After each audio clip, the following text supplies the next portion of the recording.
ವಾಪಸ್ ಬಂದುಬಿಡು ಮಗನೇ. ಅಕ್ಷಯ್ ಕೂಡಲೇ ಹಿಂದಿರುಗಿ ಬಾ. ಇಲ್ಲದಿದ್ದರೆ ಈ ಹೆಂಗಸು ನನ್ನನ್ನು ಚಳಿಯಿಂದ ಸಾಯಿಸಿಬಿಡುತ್ತಾಳೆ. ಮೊಬೈಲ್ ಸ್ಪೀಕರ್ನಿಂದ ಬರುತ್ತಿದ್ದ ದನಿ ವಿಪರೀತವಾಗಿ ನಡುಗುತ್ತಿತ್ತು. ಮಾತನಾಡುವವರು ತುಂಬಾ ನೋವಿನಲ್ಲಿದ್ದಾರೆ ಮತ್ತು ಭಯಪಡುತ್ತಿದ್ದಾರೆ ಎಂಬಂತಿತ್ತು. ಇದು ನನ್ನ ತಂದೆಯ ಧ್ವನಿಯಾಗಿತ್ತು. ಅವರು ಯಾವಾಗಲೂ ಬೆಟ್ಟದಂತೆ ಗಟ್ಟಿಯಾಗಿರುತ್ತಿದ್ದರು. ಆದರೆ ಇಂದು ಅವರು ಮಕ್ಕಳಂತೆ ಅಳುತ್ತಿದ್ದರು. ನನ್ನ ಕಾಲ ಕೆಳಗಿನ ಭೂಮಿ ಸರಿದಂತಾಯಿತು. ನಾನು ಏನನ್ನಾದರೂ ಮಾತನಾಡಲು ಬಯಸಿದೆ. ಯಾವ ಹೆಂಗಸು ನನ್ನ ಹೆಂಡತಿ ತಾರಾನೆ ಎಂದು ಕೇಳಲು ಬಯಸಿದೆ. ಆದರೆ ಇನ್ನೊಂದು ಕಡೆಯಿಂದ ಕೇವಲ ಬಿಕ್ಕಳಿಸುವ ಶಬ್ದ ಬಂತು ಮತ್ತು ತಕ್ಷಣ ಫೋನ್ ಕಟ್ಟಾಯಿತು. ಮೊಬೈಲ್ ಸ್ಕ್ರೀನ್ ಕಪ್ಪಾಯಿತು. ಆದರೆ ಆ ಮಾತುಗಳು ಕರಗಿದ ಸೀಸದಂತೆ ನನ್ನ ಕಿವಿಗೆ ಇಳಿದಿದ್ದವು. ಹೊರಗೆ ಹಿಮಪಾತವಾಗುತ್ತಿತ್ತು. ಆದರೆ ನನ್ನ ಅಸ್ತಿತ್ವಕ್ಕೆ ಬೆಂಕಿ ಹತ್ತಿಕೊಂಡಂತಿತ್ತು. ನಾನು ತಕ್ಷಣವೇ ಮತ್ತೆ ಅದೇ ನಂಬರ್ಗೆ ಕರೆ ಮಾಡಿದೆ. ರಿಂಗ್ ಹೋಗುತ್ತಲೇ ಇತ್ತು. ಆದರೆ ಯಾರೂ ಫೋನ್ ರಿಸೀವ್ ಮಾಡಲಿಲ್ಲ. ಯಾವುದೋ ಅಜ್ಞಾತ ಭಯದಿಂದ ನನ್ನ ಹೃದಯ ಮುಳುಗಿದಂತಾಗುತ್ತಿತ್ತು. ನಾನು ಒಳ್ಳೆಯವಳು ಎಂದುಕೊಂಡಿದ್ದ ನನ್ನ ಹೆಂಡತಿ ನಾನು ಹೋದ ನಂತರ ನನ್ನ ವೃದ್ಧ ತಂದೆಯೊಂದಿಗೆ ಈ ರೀತಿ ನಡೆದುಕೊಳ್ಳುತ್ತಿದ್ದಾಳೆ. ಅವಳು ನನ್ನನ್ನು ಚಳಿಯಿಂದ ಸಾಯಿಸುತ್ತಾಳೆ ಎಂಬ ಅಪ್ಪನ ಮಾತು ನನ್ನ ತಲೆಯಲ್ಲಿ ಸುತ್ತಿಗೆಯಿಂದ ಹೊಡೆದಂತೆ ಕೇಳಿಸುತ್ತಿತ್ತು. ನನ್ನ ಹೆಸರು ಅಕ್ಷಯ್. ನಾನು ಹುಟ್ಟಿದಾಗ ನನ್ನ ತಾಯಿ ನನಗೆ ಜೀವ ನೀಡಿ ಈ ಪ್ರಪಂಚದಿಂದ ವಿದಾಯ ಹೇಳಿದರು. ನನ್ನ ಬಾಲ್ಯದ ಆರಂಭದ ದಿನಗಳು ನನ್ನ ಅಜ್ಜಿಯ ನೆರಳಿನಲ್ಲಿ ಕಳೆದವು. ನನಗೆ ನೆನಪಿದೆ, ಅಪ್ಪ ದಿನವಿಡೀ ತಮ್ಮ ಕೂಲಿ ಕೆಲಸಕ್ಕಾಗಿ ಮನೆಯಿಂದ ಹೊರಗಿರುತ್ತಿದ್ದರು ಮತ್ತು ಅಜ್ಜಿ ನನ್ನನ್ನು ನೋಡಿಕೊಳ್ಳುತ್ತಿದ್ದರು. ರಾತ್ರಿಯ ಹೊತ್ತು ಅಪ್ಪ ಸುಸ್ತಾಗಿ ಮನೆಗೆ ಬಂದು ನನ್ನ ಹತ್ತಿರ ಮಲಗಿದಾಗ ಅಜ್ಜಿ ಅವರಿಗೆ ಬುದ್ಧಿ ಹೇಳುತ್ತಿದ್ದರು. ಆ ಮಾತುಗಳು ನನಗೆ ಇಂದಿಗೂ ನೆನಪಿವೆ.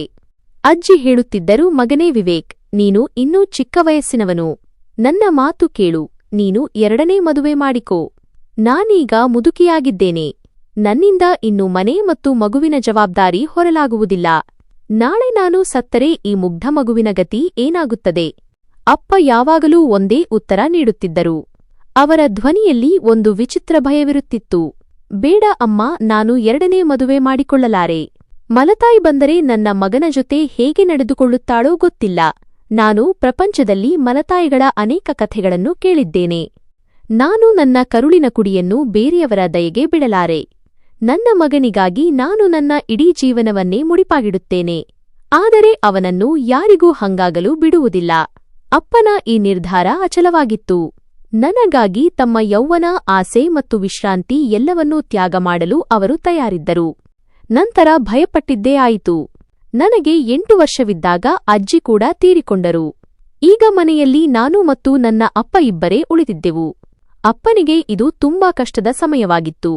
ಅವರು ನನ್ನನ್ನು ಸಾಕಿ ಬೆಳೆಸುವ ಜವಾಬ್ದಾರಿಯನ್ನು ತಮ್ಮ ಹೆಗಲ ಮೇಲೆ ಹೊತ್ತುಕೊಂಡರು. ಅವರು ಬೆಳಿಗ್ಗೆ ಬೇಗ ಎದ್ದು ನನಗಾಗಿ ತಿಂಡಿ ಮಾಡುತ್ತಿದ್ದರು. ನನಗೆ ಸ್ನಾನ ಮಾಡಿಸಿ ತಯಾರು ಮಾಡಿ ಶಾಲೆಗೆ ಕಳುಹಿಸುತ್ತಿದ್ದರು. ನನ್ನನ್ನು ಶಾಲೆಗೆ ಬಿಟ್ಟ ನಂತರ ಅವರು ನೇರವಾಗಿ ತಮ್ಮ ಕೆಲಸಕ್ಕೆ ಹೋಗುತ್ತಿದ್ದರು. ಆ ದಿನಗಳಲ್ಲಿ ಅಪ್ಪ ಫ್ಯಾಕ್ಟರಿಯೊಂದರಲ್ಲಿ ಕೂಲಿ ಕೆಲಸ ಮಾಡುತ್ತಿದ್ದರು. ಕೆಲಸದ ಮಧ್ಯೆ ಮಧ್ಯಾಹ್ನ ಊಟಕ್ಕೆ ಅವರಿಗೆ ಸ್ವಲ್ಪ ಸಮಯ ಸಿಗುತ್ತಿತ್ತು. ಅವರು ಬೇಕಿದ್ದರೆ ಆ ಸಮಯದಲ್ಲಿ ವಿಶ್ರಾಂತಿ ಪಡೆಯಬಹುದಿತ್ತು ಅಥವಾ ಊಟ ಮಾಡಬಹುದಿತ್ತು. ಆದರೆ ಅವರು ತಮ್ಮ ಹಸಿವನ್ನು ನೀಗಿಸಿಕೊಳ್ಳಲು ಕೂರುತ್ತಿರಲಿಲ್ಲ. ಅವರು ತಮ್ಮ ಊಟವನ್ನು ಬಿಟ್ಟು ಫ್ಯಾಕ್ಟರಿಯಿಂದ ಸೈಕಲ್ ತುಳಿದುಕೊಂಡು ನನ್ನ ಶಾಲೆಗೆ ಬರುತ್ತಿದ್ದರು. ನನಗೆ ಶಾಲೆ ಬಿಟ್ಟ ನಂತರ ನನ್ನನ್ನು ಮನೆಗೆ ಕರೆದುಕೊಂಡು ಹೋಗಲು ಅವರು ಬರುತ್ತಿದ್ದರು. ದಾರಿಯಲ್ಲಿ ಬರುವಾಗ ಅವರು ನನಗಾಗಿ ಏನಾದರೂ ತಿಂಡಿ ತರುತ್ತಿದ್ದರು. ಕೆಲವೊಮ್ಮೆ ಹಣ್ಣು, ಕೆಲವೊಮ್ಮೆ ಬಿಸ್ಕತ್ತು.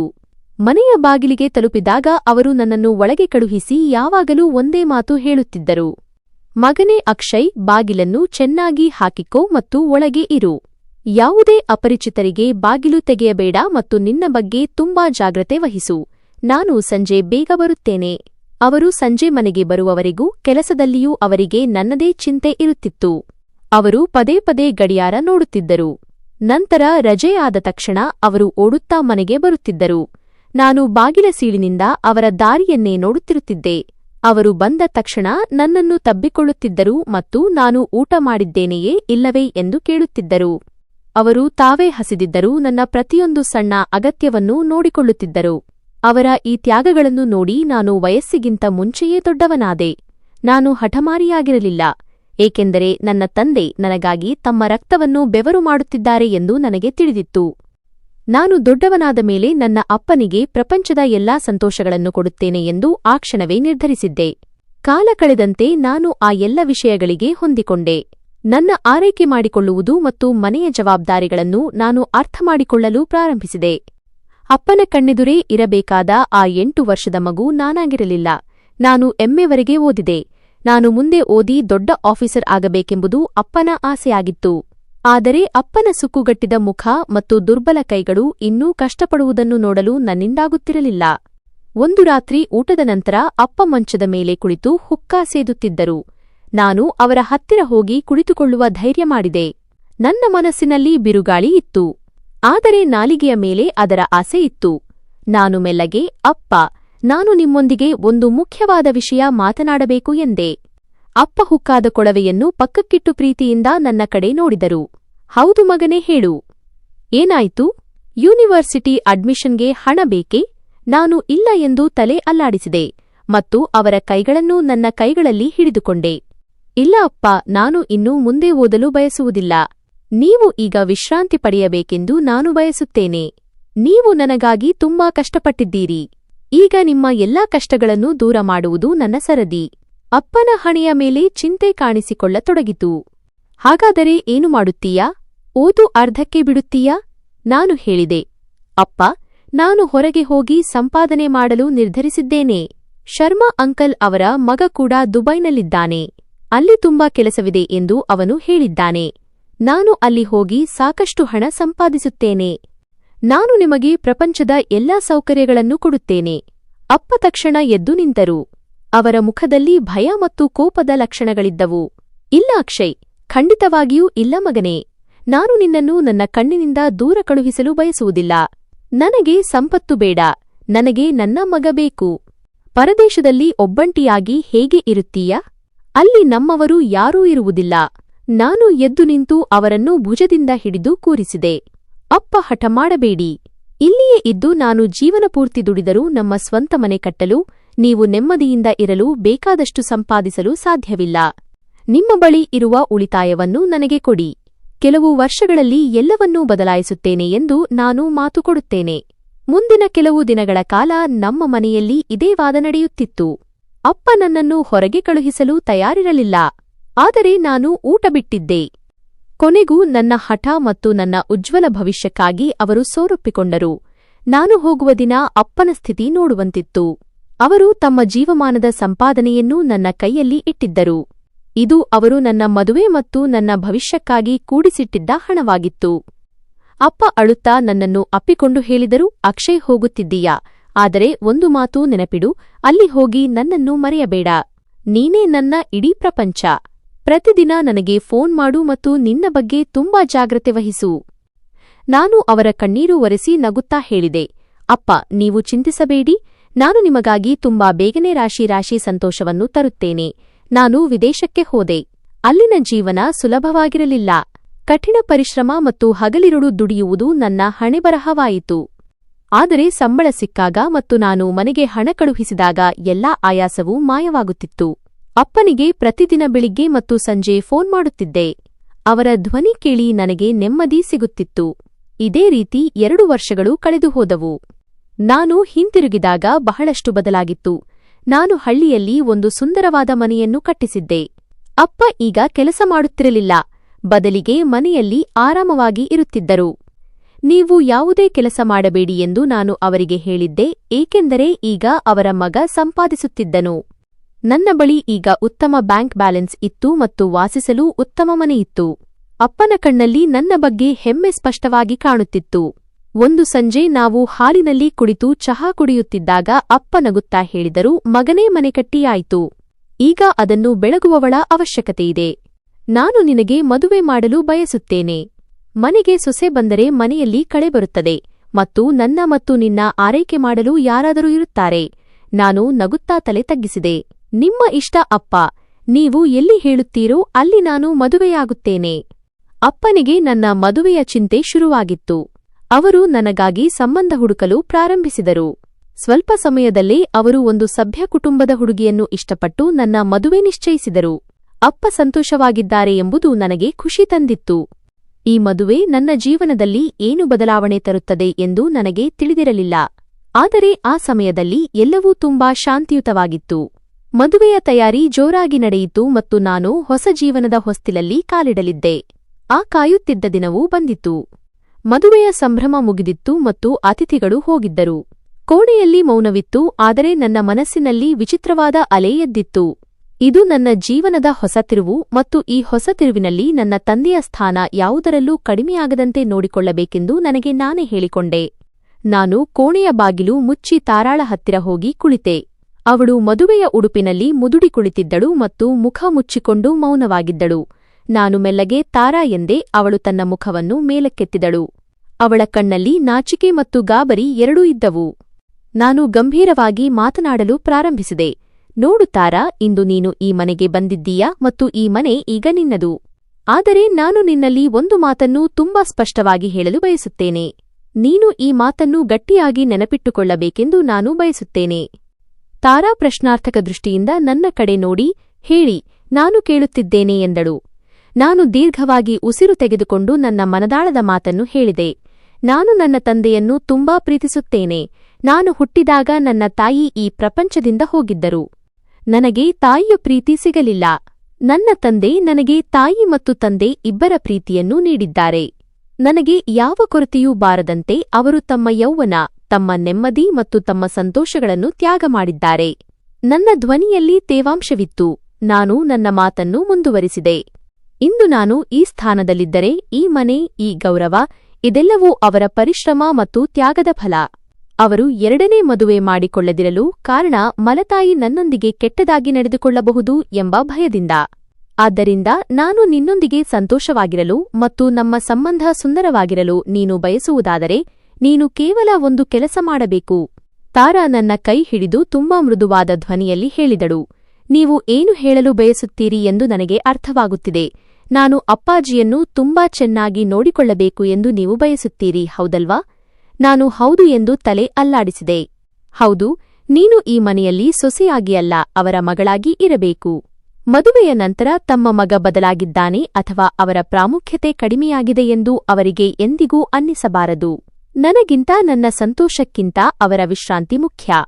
ಅವರಿಗೆ ಸ್ವಲ್ಪ ನೋವಾದರೂ ನಾನು ಸಹಿಸಲು ಸಾಧ್ಯವಿಲ್ಲ. ತಾರಾಳ ಮುಖದಲ್ಲಿ ಸಮಾಧಾನದ ನಗು ಮೂಡಿತು. ಅವಳು ನನ್ನ ಕೈಗಳನ್ನು ಗಟ್ಟಿಯಾಗಿ ಹಿಡಿದುಕೊಂಡು ಹೇಳಿದಳು, ನೀವು ಖಂಡಿತವಾಗಿಯೂ ಚಿಂತಿಸಬೇಡಿ. ಅಮ್ಮ ಅಪ್ಪನ ಸ್ಥಾನ ಏನು ಎಂದು ನನಗೆ ತಿಳಿದಿದೆ. ಇಂದಿನಿಂದ ಅವರು ನಿಮ್ಮ ತಂದೆ ಮಾತ್ರವಲ್ಲ, ನನಗೂ ತಂದೆಯೇ. ನೀವು ನೋಡಿಕೊಳ್ಳುವಂತೆಯೇ ನಾನು ಅವರನ್ನು ನೋಡಿಕೊಳ್ಳುತ್ತೇನೆ. ಅದಕ್ಕಿಂತ ಹೆಚ್ಚಾಗಿ ನೋಡಿಕೊಳ್ಳಲು ಪ್ರಯತ್ನಿಸುತ್ತೇನೆ. ಅಪ್ಪಾಜಿ ಈಗ ನನ್ನ ಜವಾಬ್ದಾರಿ ಮತ್ತು ನಾನು ಅವರಿಗೆ ದೂರು ನೀಡಲು ಅವಕಾಶ ಕೊಡುವುದಿಲ್ಲ. ಅವಳ ಮಾತು ಕೇಳಿ ನನ್ನ ಮನಸ್ಸಿನ ಭಾರ ಇಳಿದಂತಾಯಿತು. ನಾನು ನಿಶ್ಚಿಂತನಾದೆ, ಏಕೆಂದರೆ ಅವಳ ಧ್ವನಿಯಲ್ಲಿ ಸತ್ಯವಿತ್ತು ಮತ್ತು ಕಣ್ಣಲ್ಲಿ ಪ್ರಾಮಾಣಿಕತೆ ಇತ್ತು. ಮಾರನೇ ಬೆಳಿಗ್ಗೆ ನನಗೆ ಎಚ್ಚರವಾದಾಗ ತಾರಾ ಕೋಣೆಯಲ್ಲಿರಲಿಲ್ಲ. ನಾನು ಗಾಬರಿಗೊಂಡೆ. ಗಾಬರಿಯಿಂದ ಹೊರಗೆ ಬಂದು ನೋಡಿದೆ. ಅವಳು ಅಡುಗೆ ಮನೆಯಲ್ಲಿ ತಿಂಡಿ ಮಾಡುತ್ತಿದ್ದಳು. ನಾನು ಹಾಲಿಗೆ ಬಂದು ನೋಡಿದೆ. ಅಪ್ಪ ಮಂಚದ ಮೇಲೆ ಕುಳಿತು ನಗುತ್ತಿದ್ದರು. ಅವರ ಕೈಯಲ್ಲಿ ಚಹಾದ ಕಪ್ಪಿತ್ತು.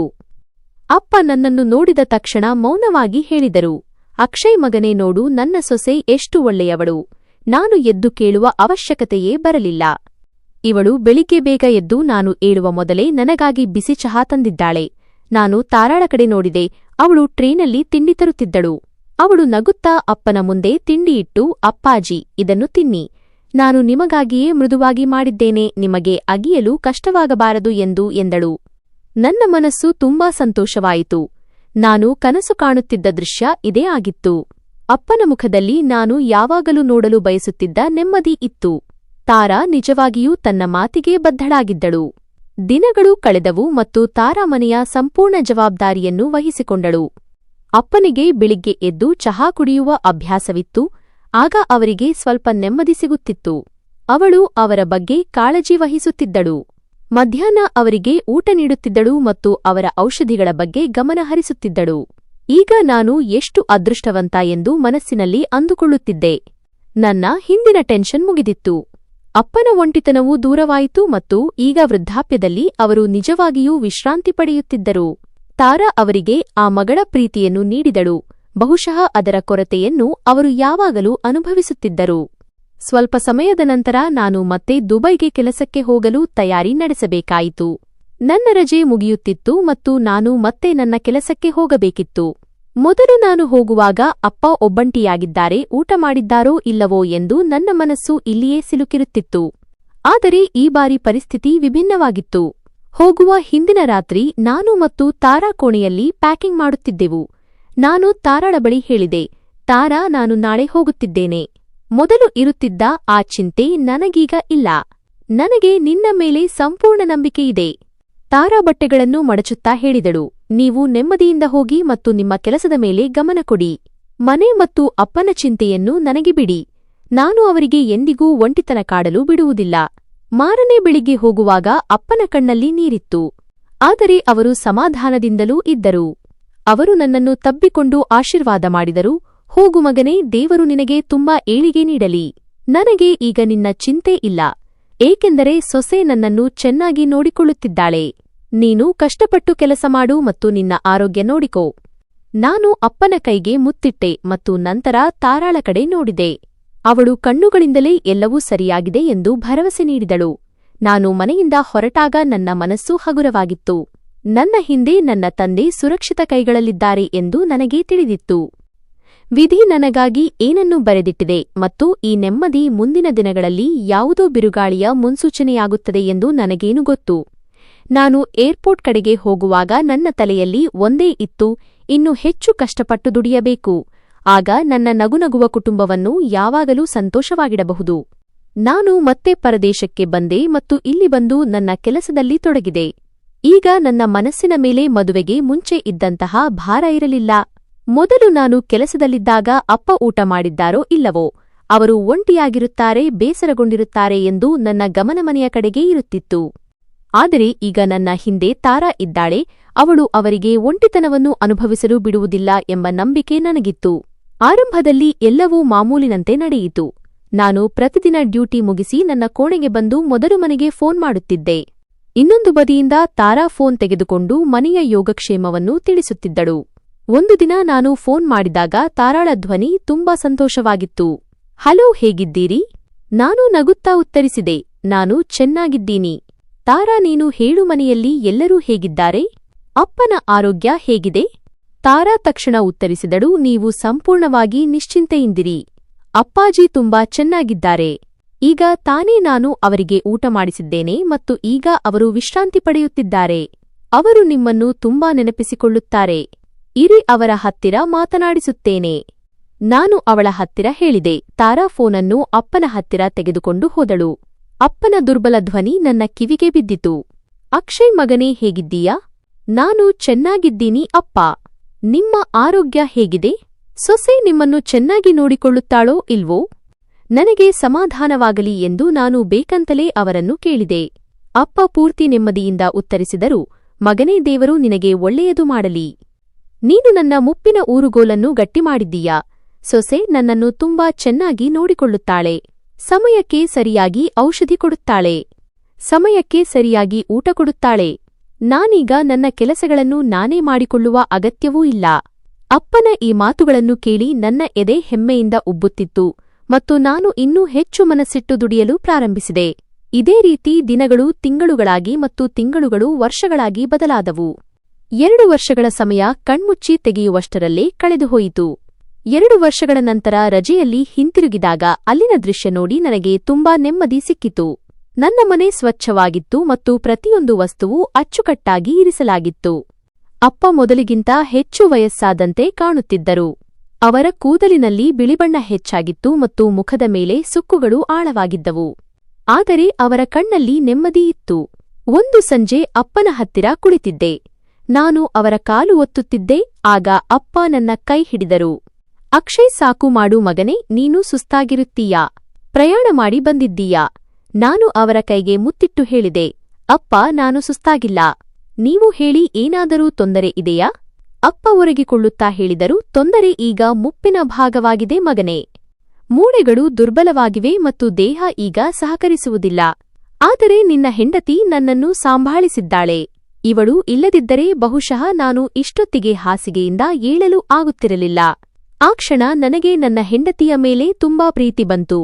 ನಾನು ಆ ರಜೆಯಲ್ಲಿ ತಾರಾಳಿಗಾಗಿ ಅನೇಕ ಉಡುಗೊರೆಗಳನ್ನು ತಂದಿದ್ದೆ ಮತ್ತು ಅವಳಿಗೆ ಧನ್ಯವಾದ ಹೇಳಿದ್ದೆ. ನಾನು ಹೋದ ನಂತರ ಅವರು ನನ್ನ ತಂದೆಯನ್ನು ತುಂಬಾ ಚೆನ್ನಾಗಿ ಅರ್ಥಮಾಡಿಕೊಂಡಿದ್ದರು. ರಜೆ ಮುಗಿಯಿತು ಮತ್ತು ನಾನು ಮತ್ತೆ ದುಬೈಗೆ ಮರಳಿದೆ. ಆದರೆ ಈ ಬಾರಿ ಅಪ್ಪನ ಆರೋಗ್ಯ ವೇಗವಾಗಿ ಹದಗೆಡಲಾರಂಭಿಸಿತ್ತು. ಅಪ್ಪ ಆಗಾಗ್ಗೆ ಅನಾರೋಗ್ಯಕ್ಕೆ ಒಳಗಾಗುತ್ತಿದ್ದರು. ಕೆಲವೊಮ್ಮೆ ಕೀಲುನೋವು ಮತ್ತು ಕೆಲವೊಮ್ಮೆ ಎದೆಯಲ್ಲಿ ತೊಂದರೆ ಕಾಣಿಸಿಕೊಳ್ಳುತ್ತಿತ್ತು. ನಾನು ಪ್ರತಿ ತಿಂಗಳು ಅವರಿಗೆ ಹಣ ಕಳುಹಿಸುತ್ತಿದ್ದೆ ಮತ್ತು ತಾರಾಳಿಗೆ ಫೋನ್ ಮಾಡಿ ಹೇಳುತ್ತಿದ್ದೆ, ನೋಡು ತಾರಾ, ಅಪ್ಪನ ಆರೋಗ್ಯ ನನಗೆ ಎಲ್ಲಕ್ಕಿಂತ ಹೆಚ್ಚು ಪ್ರಿಯವಾಗಿದೆ. ನೀನು ಹಣದ ಬಗ್ಗೆ ಚಿಂತಿಸಬೇಡ. ಯಾವ ವೈದ್ಯರನ್ನು ತೋರಿಸಬೇಕೋ, ಯಾವ ಪರೀಕ್ಷೆಗಳನ್ನು ಮಾಡಿಸಬೇಕೋ ಅದನ್ನು ಕೂಡಲೇ ಮಾಡಿಸು. ನಾನು ಇಲ್ಲಿ ಕುಳಿತಿರುವುದೇ ಹಣ ಕಳುಹಿಸಲು. ತಾರಾ ಪ್ರತಿ ಬಾರಿಯೂ ನನಗೆ ಧೈರ್ಯ ತುಂಬುತ್ತಿದ್ದಳು. ನೀವು ಚಿಂತಿಸಬೇಡಿ ಅಕ್ಷಯ್, ನಾನು ಅವರನ್ನು ನಗರದ ಅತ್ಯುತ್ತಮ ವೈದ್ಯರ ಬಳಿಗೆ ಕರೆದೊಯ್ದಿದ್ದೆ. ವೈದ್ಯರು ಕೆಲವು ಔಷಧಿಗಳನ್ನು ನೀಡಿದ್ದಾರೆ ಮತ್ತು ನಿಶಕ್ತಿ ಇದೆ ಎಂದು ಹೇಳಿದ್ದಾರೆ. ಉತ್ತಮ ಆಹಾರ ಮತ್ತು ವಿಶ್ರಾಂತಿಯಿಂದ ಅವರು ಗುಣಮುಖರಾಗುತ್ತಾರೆ. ಔಷಧಿಯನ್ನಂತೂ ಸಮಯಕ್ಕೆ ಸರಿಯಾಗಿ ನೀಡುತ್ತಿದ್ದೀಯಲ್ಲ? ನಾನು ಕಾಳಜಿಯಿಂದ ಕೇಳಿದೆ. ಒಂದು ಹೊತ್ತಿನ ಔಷಧಿಯನ್ನೂ ಬಿಡಬೇಡ. ವೈದ್ಯರು ಹೇಳಿದ ಹಣ್ಣುಗಳು ಮತ್ತು ಜ್ಯೂಸ್ಗಳನ್ನು ಕೂಡ ಅವರಿಗೆ ನೀಡುತ್ತಿದ್ದೀಯಲ್ಲ? ಹೌದು. ಈಗ ನೀವು ಅಲ್ಲಿ ನಿಮ್ಮ ಕೆಲಸದ ಕಡೆ ಗಮನ ಕೊಡಿ ಮತ್ತು ನಿಮ್ಮ ಆರೋಗ್ಯವನ್ನು ನೋಡಿಕೊಳ್ಳಿ. ಇಲ್ಲಿ ಎಲ್ಲವನ್ನೂ ನನ್ನ ಜವಾಬ್ದಾರಿಗೆ ಬಿಡಿ. ಈಗ ನನಗೆ ನನ್ನ ಹೆಂಡತಿಯ ಮೇಲೆ ಎಷ್ಟೊಂದು ನಂಬಿಕೆ ಬಂದಿತ್ತೆಂದರೆ ಅವಳು ಏನು ಹೇಳಿದರೂ ನಾನು ಒಪ್ಪಿಕೊಳ್ಳುತ್ತಿದ್ದೆ. ಅವಳು ವೈದ್ಯರ ಶುಲ್ಕ ಹೆಚ್ಚು ಎಂದು ಹೇಳಿದರೆ ನಾನು ಕೂಡಲೇ ಹಣ ಕಳುಹಿಸುತ್ತಿದ್ದೆ. ಅಪ್ಪನಿಗೆ ಹೊಸ ಹಾಸಿಗೆ ಬೇಕು ಎಂದು ಅವಳು ಹೇಳಿದರೆ ನಾನು ಕೂಡಲೇ ವ್ಯವಸ್ಥೆ ಮಾಡುತ್ತಿದ್ದೆ. ನನ್ನ ಮುಂದೆಯೂ ತಾರಾ ಅಪ್ಪನ ಕಾಳಜಿಯನ್ನು ತುಂಬಾ ಚೆನ್ನಾಗಿ ತೆಗೆದುಕೊಳ್ಳುತ್ತಿದ್ದಳು ಮತ್ತು ಅಪ್ಪ ಕೂಡ ಯಾವಾಗಲೂ ನಮ್ಮ ಸೊಸೆ ತುಂಬಾ ಒಳ್ಳೆಯವಳು ಎಂದು ಹೇಳುತ್ತಿದ್ದರು. ನಾನು ನನ್ನ ಜವಾಬ್ದಾರಿಯನ್ನು ಪೂರೈಸಿದ್ದೇನೆ ಎಂದು ಭಾವಿಸುತ್ತಿದ್ದೆ. ನಾನು ಹಣ ಕಳುಹಿಸುತ್ತಿದ್ದೆ ಮತ್ತು ನನ್ನ ಹೆಂಡತಿ ಅವರನ್ನು ನೋಡಿಕೊಳ್ಳುತ್ತಿದ್ದಳು. ಆದರೆ ಪರದೇಶದಲ್ಲಿ ಕುಳಿತು ಮನುಷ್ಯ ನೋಡುವ ಚಿತ್ರಕ್ಕೂ ವಾಸ್ತವಕ್ಕೂ ತುಂಬಾ ವ್ಯತ್ಯಾಸವಿರುತ್ತದೆ ಎಂಬುದು ನನಗೆ ತಿಳಿದಿರಲಿಲ್ಲ. ಸ್ವಲ್ಪ ಸಮಯ ಹೀಗೆಯೇ ಕಳೆಯಿತು. ನಾನು ಹಣ ಕಳುಹಿಸುತ್ತಿದ್ದೆ ಮತ್ತು ತಾರಾ ನನಗೆ ಅಪ್ಪನ ಆರೋಗ್ಯದ ವರದಿ ನೀಡುತ್ತಿದ್ದಳು. ಆದರೆ ನಿಧಾನವಾಗಿ ಒಂದು ವಿಚಿತ್ರ ಸರಣಿ ಪ್ರಾರಂಭವಾಯಿತು. ಮೊದಲು ನಾನು ಫೋನ್ ಮಾಡಿದಾಗಲೆಲ್ಲ ಅಪ್ಪನೊಂದಿಗೆ 2-4 ನಿಮಿಷ ಮಾತನಾಡುತ್ತಿದ್ದೆ.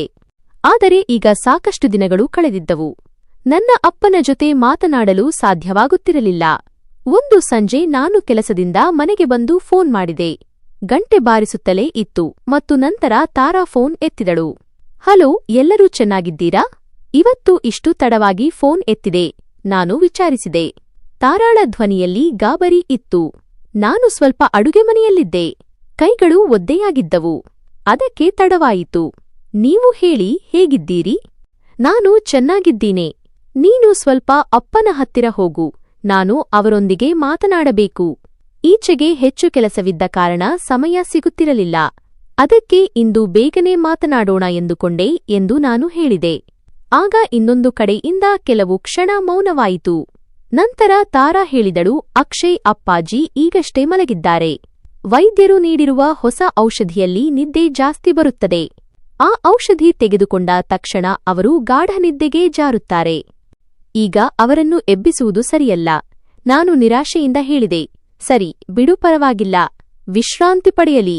ಅವರು ಎಚ್ಚರಗೊಂಡ ನಂತರ ನನಗೆ ಮಿಸ್ಡ್ ಕಾಲ್ ಕೊಡು, ನಾನು ಇಲ್ಲಿಂದಲೇ ಕಾಲ್ ಮಾಡುತ್ತೇನೆ. ಆದರೆ ಅಂದು ಯಾವುದೇ ಮಿಸ್ಡ್ ಕಾಲ್ ಬರಲಿಲ್ಲ. ಮರುದಿನ ನಾನು ಮತ್ತೆ ಫೋನ್ ಮಾಡಿದೆ. ತಾರಾ, ಈಗಲಾದರೂ ಅಪ್ಪ ಎಚ್ಚರವಾಗಿದ್ದಾರಲ್ಲವೇ? ಸ್ವಲ್ಪ ಮಾತನಾಡಿಸು. ತಾರಾ ಕೂಡಲೇ ಉತ್ತರಿಸಿದಳು, ಅಯ್ಯೋ, ಈಗಷ್ಟೇ ಅವರು ಊಟ ಮಾಡುತ್ತಿದ್ದಾರೆ. ನಿಮಗೆ ಗೊತ್ತಲ್ಲವೇ ಅವರಿಗೆ ಬೇಗ ಹಸಿವಾಗುತ್ತದೆ ಎಂದು, ಹಾಗಾಗಿ ಊಟ ಮಾಡುವಾಗ ಹೇಗೆ ಮಾತನಾಡುತ್ತಾರೆ? ನಾನು ಅವರನ್ನು ಮಧ್ಯದಲ್ಲಿ ತೊಂದರೆಪಡಿಸಲು ಸಾಧ್ಯವಿಲ್ಲ. ಅವರ ಗಮನ ಬೇರೆಡೆಗೆ ಹೋಗುತ್ತದೆ. ಹೇಗಿದ್ದರೂ ಅವರು ಈಗ ತುಂಬಾ ಕಡಿಮೆ ಊಟ ಮಾಡುತ್ತಾರೆ. ತುಂಬಾ ನಿಶಕ್ತರಾಗಿದ್ದಾರೆ. ನಾನು ಮೌನವಾಗಿ ಫೋನಿಟ್ಟೆ. ನನ್ನ ಮನಸ್ಸು ಮತ್ತು ಹೃದಯದಲ್ಲಿ ಒಂದು ವಿಚಿತ್ರವಾದ ಚಡಪಡಿಕೆ ಉಂಟಾಗಲಾರಂಭಿಸಿತು. ಕೆಲವೊಮ್ಮೆ ಅವರು ಮಲಗಿರುತ್ತಾರೆ, ಕೆಲವೊಮ್ಮೆ ಏನನ್ನಾದರೂ ಮಾಡುತ್ತಿರುತ್ತಾರೆ. ಈಗ ಕಾಕತಾಳೀಯ ಎಂಬುದು 1-2 ಬಾರಿ ಆಗುವುದಿಲ್ಲ. ಆದರೆ ಈಗ ಇದು ದಿನದ ಮಾಮೂಲು ಆಗುತ್ತಿತ್ತು. ಹೀಗೆಯೇ ಇನ್ನೂ 1 ವಾರ ಕಳೆಯಿತು. ನನ್ನ ತಾಳ್ಮೆ ಈಗ ಕಟ್ಟೆಯೊಡೆಯುತ್ತಿತ್ತು. ನಾನು ಕೋಪದಿಂದ ತಾರಾಳಿಗೆ ಫೋನ್ ಮಾಡಿದೆ. ನೋಡು ತಾರಾ, ನನಗೆ ಸಬೂಬುಗಳು ಬೇಕಿಲ್ಲ.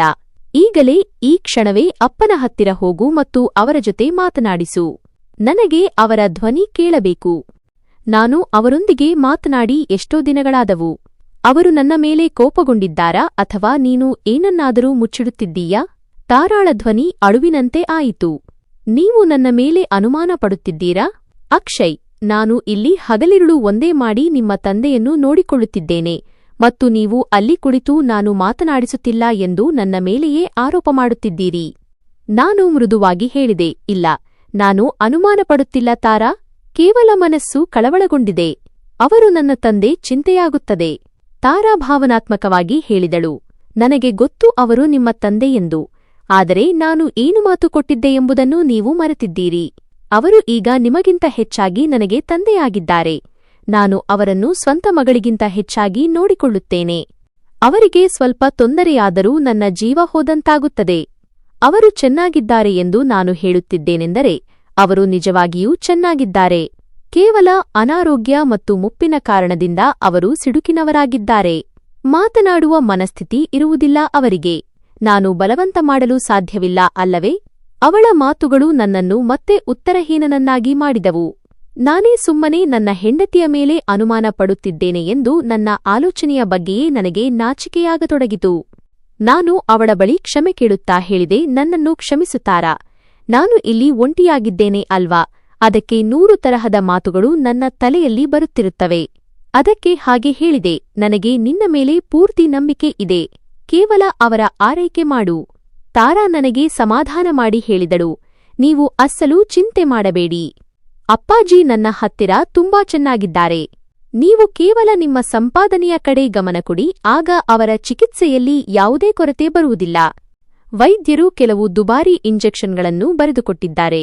ಅದಕ್ಕೆ ಇನ್ನೂ ಹೆಚ್ಚಿನ ಹಣದ ಅವಶ್ಯಕತೆ ಇರುತ್ತದೆ. ನಾನು ಕೂಡಲೇ ಹೇಳಿದೆ, ಹಣದ ಬಗ್ಗೆ ಚಿಂತಿಸಬೇಡ, ನಾನು ನಾಳೆಯೇ ಇನ್ನೂ ಹೆಚ್ಚು ಹಣ ಕಳುಹಿಸುತ್ತೇನೆ. ಅಪ್ಪನಿಗೆ ತೊಂದರೆಯಾಗಬಾರದು ಅಷ್ಟೇ. ಫೋನ್ ಇಟ್ಟ ನಂತರ ನಾನು ಸ್ವಲ್ಪ ನೆಮ್ಮದಿಯಾಗಿದ್ದೆ. ಆದರೆ ಮನಸ್ಸಿನ ಒಂದು ಮೂಲೆಯಲ್ಲಿ ಏನೋ ಚುಚ್ಚಿದಂತಾಯಿತು. ತಾರಾಳ ಮಾತುಗಳು ಸರಿಯಾಗಿದ್ದವು, ಆದರೆ ಅಪ್ಪನ ಮೌನ ನನ್ನನ್ನು ಒಳಗೊಳಗೆ ತಿನ್ನುತ್ತಿತ್ತು. ಒಂದು ದಿನವೂ ನನ್ನ ಧ್ವನಿ ಕೇಳದೆ ಇರಲಾಗದ ಆ ತಂದೆ ಈಗ ವಾರಗಟ್ಟಲೆ ಮೌನವಾಗಿರಲು ಹೇಗೆ ಸಾಧ್ಯ?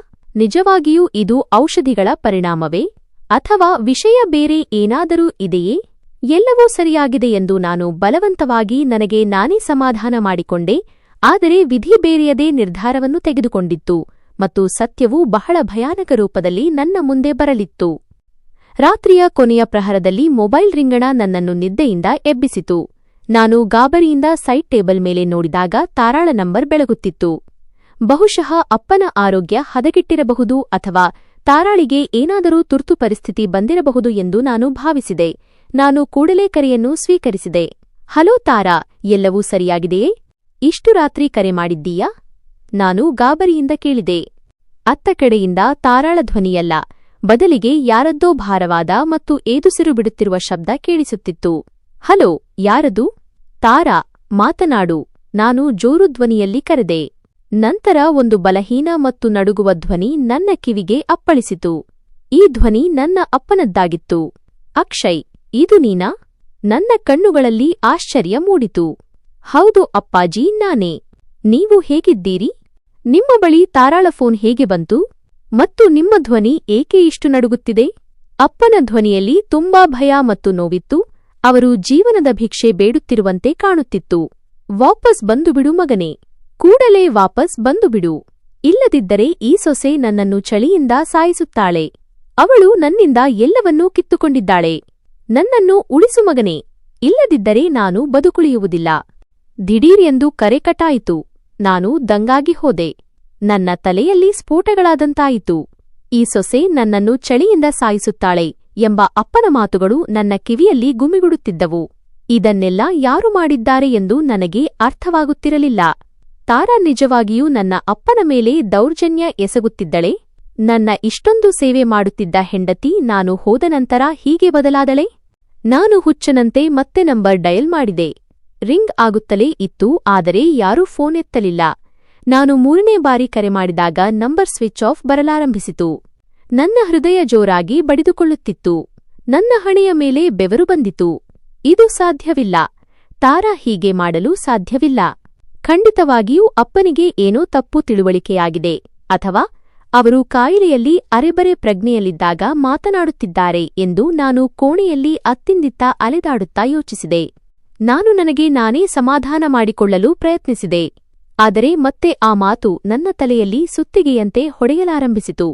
ಸೊಸೆ ನನ್ನನ್ನು ಚಳಿಯಿಂದ ಸಾಯಿಸುತ್ತಾಳೆ. ಅಪ್ಪ ಏಕೆ ಹಾಗೆ ಹೇಳಿದರು? ಅವರಿಗೆ ಚಳಿಯಾಗುತ್ತಿತ್ತೆ ಮತ್ತು ತಾರಾ ಹೀಟರ್ ಆಫ್ ಮಾಡಿದ್ದಳೆ? ಅಥವಾ ಅವರಿಗೆ ಬಟ್ಟೆಗಳನ್ನು ನೀಡುತ್ತಿರಲಿಲ್ಲವೇ? ನಾನು ಇನ್ನು ಒಂದು ಕ್ಷಣವನ್ನು ಹಾಳು ಮಾಡಬಾರದು ಎಂದು ನಿರ್ಧರಿಸಿದೆ.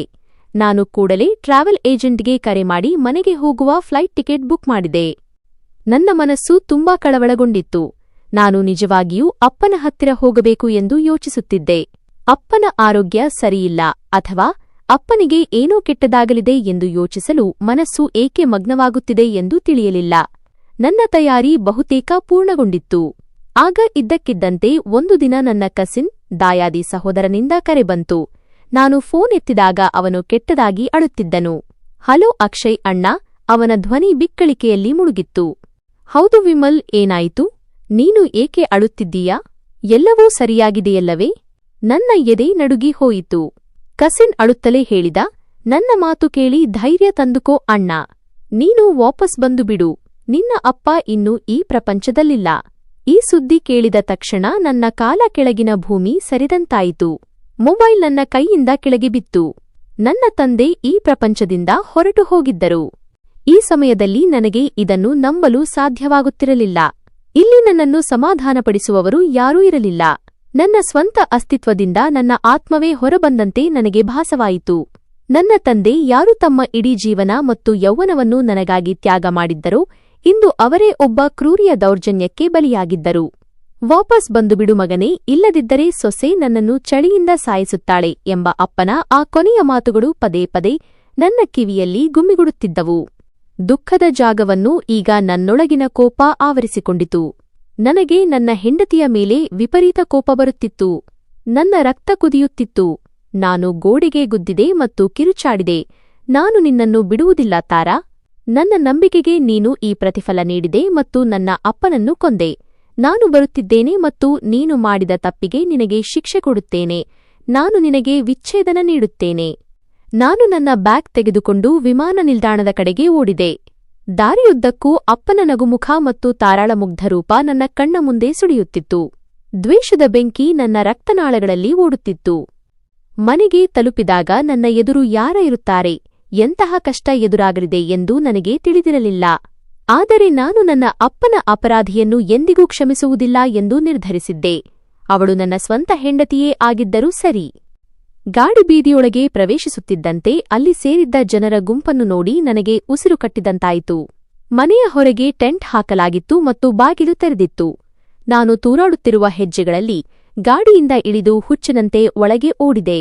ಹಾಲಿಗೆ ಪ್ರವೇಶಿಸುತ್ತಿದ್ದಂತೆ ಬಿಳಿ ಬಟ್ಟೆಯಲ್ಲಿ ಸುತ್ತಿದ್ದ ದೇಹವಿದ್ದ ಮಂಚದ ಮೇಲೆ ನನ್ನ ಕಣ್ಣು ಬಿತ್ತು. ಇವರು ನನ್ನ ತಂದೆ. ನನ್ನ ಇಡೀ ಪ್ರಪಂಚ ಅಲ್ಲಿ ಮೌನವಾಗಿ ಮಲಗಿತ್ತು. ನಾನು ಒಮ್ಮೆ ನನ್ನ ಸುತ್ತಲೂ ನೋಡಿದೆ. ಇಡೀ ಮನೆಯಲ್ಲಿ ಹಾಹಾಕಾರ ಎದ್ದಿತ್ತು. ಮಹಿಳೆಯರ ಚೀರಾಟ ಮತ್ತು ಅಳು ವಾತಾವರಣವನ್ನು ತುಂಬಾ ದುಃಖಮಯವಾಗಿಸಿತ್ತು. ಇದ್ದಕ್ಕಿದ್ದಂತೆ ಮಂಚದ ತಲ ದಿಂಬಿನ ಹತ್ತಿರ ಕುಳಿತಿದ್ದ ತಾರಾಳ ಮೇಲೆ ನನ್ನ ಕಣ್ಣು ಬಿತ್ತು. ಅವಳು ನೆಲದ ಮೇಲೆ ಕುಳಿತು ಅತ್ತು ಹೈರಾಣಾಗಿದ್ದಳು. ಅವಳ ಕಣ್ಣುಗಳು ಊದಿಕೊಂಡಿದ್ದವು ಮತ್ತು ಮುಖ ಕಣ್ಣೀರಿನಿಂದ ಒದ್ದೆಯಾಗಿತ್ತು. ಅವಳನ್ನು ನೋಡಿದ ತಕ್ಷಣ ನನ್ನ ಮೈಯಲ್ಲಿ ಬೆಂಕಿ ಹತ್ತಿಕೊಂಡಿತು. ಸೊಸೆ ನನ್ನನ್ನು ಚಳಿಯಿಂದ ಸಾಯಿಸುತ್ತಾಳೆ ಎಂಬ ಅಪ್ಪನ ಮಾತು ನನ್ನ ತಲೆಯಲ್ಲಿ ತಿರುಗಲಾರಂಭಿಸಿತು. ಈ ಮಹಿಳೆ ಈಗ ಮೊಸಳೆ ಕಣ್ಣೀರು ಸುರಿಸುತ್ತಿದ್ದಾಳೆ ಎಂದು ನನಗೆ ಅನ್ನಿಸಿತು. ನಿಜವಾದ ಅಪರಾಧಿ ಇವಳೇ. ನಾನು ಮುಷ್ಟಿ ಬಿಗಿ ಹಿಡಿದು ಕೋಪದಿಂದ ಅವಳ ಕಡೆಗೆ ಹೆಜ್ಜೆ ಹಾಕಿದೆ. ಈಗಲೇ ಅವಳ ಕಾಲರ್ ಹಿಡಿದು ನನ್ನ ಅಪ್ಪನ ಜೊತೆ ಹೀಗೆ ಏಕೆ ಮಾಡಿದೆ ಎಂದು ಕೇಳಬೇಕು ಎಂದು ನನ್ನ ಮನಸ್ಸು ಹೇಳುತ್ತಿತ್ತು. ನಾನು ಅವಳ ಮೇಲೆರಗಲು ಹೋಗುತ್ತಿದ್ದಾಗ ಯಾರೋ ನನ್ನನ್ನು ಹಿಂದಿನಿಂದ ಗಟ್ಟಿಯಾಗಿ ಹಿಡಿದುಕೊಂಡರು. ಇದು ನನ್ನ ಕಸಿನ್ ವಿಮಲ್ ಆಗಿದ್ದನು. ಅವನು ನನ್ನನ್ನು ಹಿಡಿದುಕೊಂಡು ನನ್ನ ಕಿವಿಯಲ್ಲಿ ಹೇಳಿದನು, ಅಕ್ಷಯ್, ಎಚ್ಚರ ತಂದುಕೋ. ನೀನು ಏನು ಮಾಡುತ್ತಿದ್ದೀಯಾ? ನೋಡುತ್ತಿಲ್ಲವೇ, ಶವ ಇಟ್ಟಿದ್ದಾರೆ. ಇದು ಜಗಳ ಆಡುವ ಸಮಯವಲ್ಲ. ನಿನ್ನನ್ನು ನೀನು ಸಂಭಾಳಿಸಿಕೋ. ನಾನು ಕೋಪದಿಂದ ನನ್ನನ್ನು ಬಿಡಿಸಿಕೊಳ್ಳಲು ಪ್ರಯತ್ನಿಸಿದೆ ಮತ್ತು ಹಲ್ಲು ಕಡಿಯುತ್ತಾ ಹೇಳಿದೆ, ನನ್ನನ್ನು ಬಿಡು ವಿಮಲ್. ಈ ಮಹಿಳೆ ಏನು ಮಾಡಿದ್ದಾಳೆ ಎಂದು ನಿನಗೆ ತಿಳಿದಿಲ್ಲ. ಇವಳು ನನ್ನ ಅಪ್ಪನ ಕೊಲೆಗಾರ್ತಿ. ನಾನು ಇವಳನ್ನು ಬದುಕಲು ಬಿಡುವುದಿಲ್ಲ. ನಾನೀಗ ಎಲ್ಲರ ಮುಂದೆ ಇವಳ ಬಣ್ಣ ಬಯಲು ಮಾಡುತ್ತೇನೆ. ವಿಮಲ್ ನನ್ನನ್ನು ಕಟ್ಟುನಿಟ್ಟಾಗಿ ತಡೆದನು ಮತ್ತು ಮೆದುಧ್ವನಿಯಲ್ಲಿ ಸಮಾಧಾನಪಡಿಸಿದನು. ನೀನು ಈಗ ಭಾವಾವೇಶದಲ್ಲಿದ್ದೀಯಾ, ಏಕೆಂದರೆ ಆಘಾತ ತುಂಬಾ ಆಳವಾಗಿದೆ. ಜನ ಏನು ಹೇಳುತ್ತಾರೆ? ಸುಮ್ಮನಾಗೂ ಅಕ್ಷಯ್ ಮತ್ತು ಅಪ್ಪನ ಹತ್ತಿರ ಕುಳಿತುಕೋ. ನಂತರ ಏನು ಮಾಡಬೇಕೋ ಅದನ್ನು ಮಾಡು. ಈಗ ಹೀಗೆ ಮಾಡಬೇಡ. ನಾನು ಅಸಹಾಯಕನಾಗಿ ಅಲ್ಲಿಯೇ ಮಂಡಿಯೂರಿ ಕುಳಿತೆ. ನನ್ನ ಕಣ್ಣುಗಳು ಅಪ್ಪನ ಶವವನ್ನು ಅಪ್ಪಿಕೊಂಡು ಅಳುತ್ತಿದ್ದ ತಾರಾಳ ಮೇಲೆಯೇ ನೆಟ್ಟಿದ್ದವು. ಅವಳು ಹುಚ್ಚಿಯಂತೆ ಅಪ್ಪನ ಪಾದಗಳಿಗೆ ಮುತ್ತಿಡುತ್ತಿದ್ದಳು ಮತ್ತು ನಂತರ ಅವಳು ಹೇಳಿದ ಮಾತುಗಳು ನನಗೆ ಆಘಾತ ತಂದವು. ತಾರಾ ಬಿಕ್ಕಳಿಸುತ್ತಾ ಅಳುತ್ತಾ ಹೇಳುತ್ತಿದ್ದಳು, ಅಪ್ಪಾಜಿ, ನನ್ನನ್ನು ಕ್ಷಮಿಸಿಬಿಡಿ. ನಾನು ನಿಮ್ಮ ಅಪರಾಧಿ. ನಾನು ನಿಮ್ಮನ್ನು ಉಳಿಸಿಕೊಳ್ಳಲಾಗಲಿಲ್ಲ. ನಾನು ತುಂಬಾ ಅಸಹಾಯಕಳಾಗಿದ್ದೆ. ಆದರೆ ನಾನು ನಿಮಗೆ ಮಾತು ಕೊಡುತ್ತೇನೆ, ನಾನು ನಿಮ್ಮ ಸಾವಿನ ಸೇಡು ತೀರಿಸಿಕೊಳ್ಳುತ್ತೇನೆ.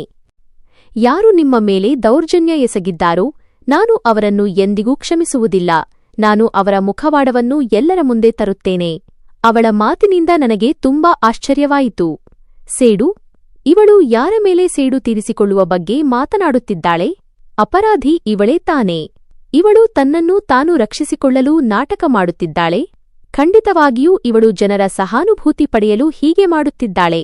ಇದರಿಂದ ಯಾರಿಗೂ ಇವಳ ಮೇಲೆ ಸಂಶಯ ಬರುವುದಿಲ್ಲ ಎಂದು ನಾನು ದ್ವೇಷದಿಂದ ಯೋಚಿಸಿದೆ. ನಾನು ದ್ವೇಷದಿಂದ ಮುಖ ತಿರುಗಿಸಿಕೊಂಡೆ.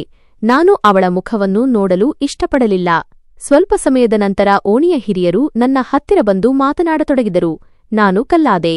ಅಂತಿಮ ಸಂಸ್ಕಾರದ ನಂತರ ನಾನು ತಾರಾಳ ಲೆಕ್ಕ ಚುಕ್ತಾ ಮಾಡುತ್ತೇನೆ ಎಂದು ನನ್ನ ಮನಸ್ಸು ಒಂದೇ ಸಮನೆ ಯೋಚಿಸುತ್ತಿತ್ತು. ಅಷ್ಟರಲ್ಲಿ ಒಬ್ಬ ವ್ಯಕ್ತಿ ನನ್ನ ಭುಜದ ಮೇಲೆ ಕೈ ಇಟ್ಟು ಹೇಳಿದರು, ಮಗನೇ, ಈಗ ಅಂತಿಮ ಸಂಸ್ಕಾರದ ಸಮಯ ಬಂದಿದೆ. ನೀನು ಬಾ ನಮ್ಮ ಜೊತೆ. ಅಪ್ಪನನ್ನು ಕೊನೆಯ ಬಾರಿಗೆ ನೋಡು ಮತ್ತು ಜೊತೆಯಲ್ಲಿ ಸಹಾಯ ಮಾಡು. ಅವರು ಗಂಭೀರವಾಗಿ ಹೇಳಿದರು, ಮಗನೇ ಅಕ್ಷಯ್, ನಾನು ನಿನ್ನ ಜೊತೆ ಒಂದು ಮುಖ್ಯವಾದ ವಿಷಯ ಮಾತನಾಡಬೇಕು.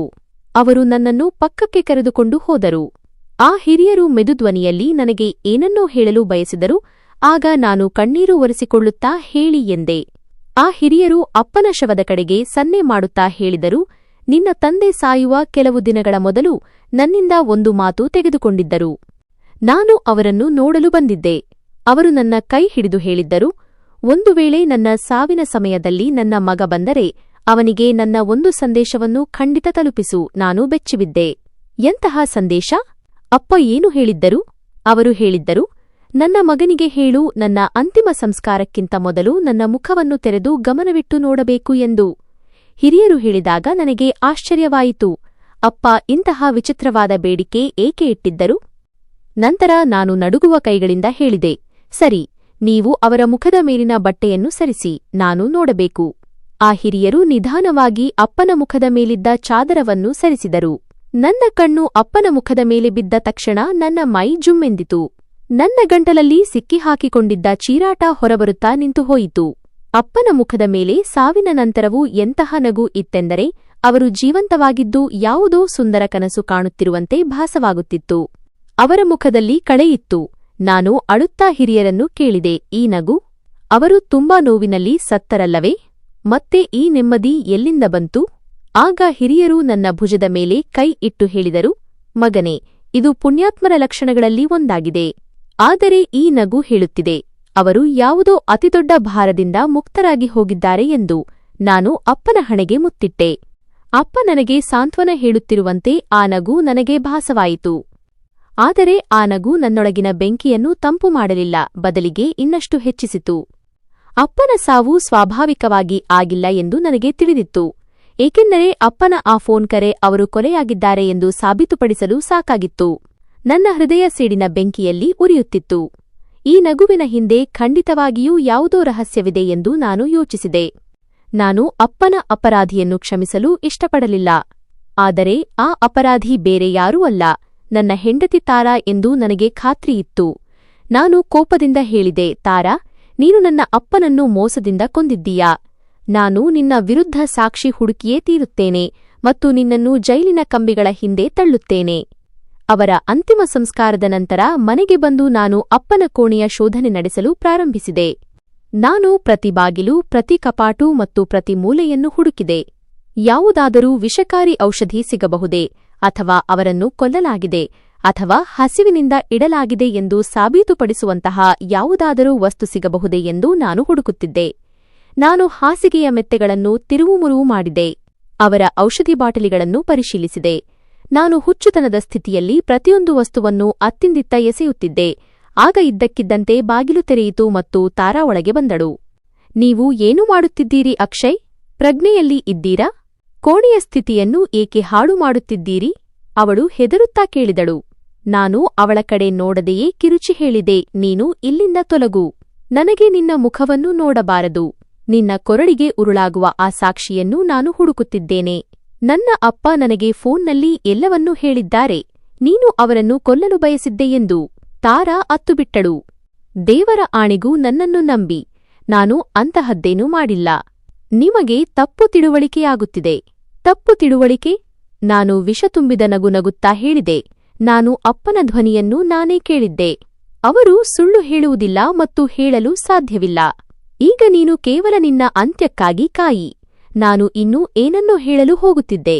ಅಷ್ಟರಲ್ಲಿ ಹೊರಗಿನಿಂದ ಗದ್ದಲದ ಶಬ್ದ ಬಂತು. ಯಾರೋ ಜೋರು ಧ್ವನಿಯಲ್ಲಿ ನನ್ನ ಹೆಸರನ್ನು ಕರೆಯುತ್ತಿದ್ದರು.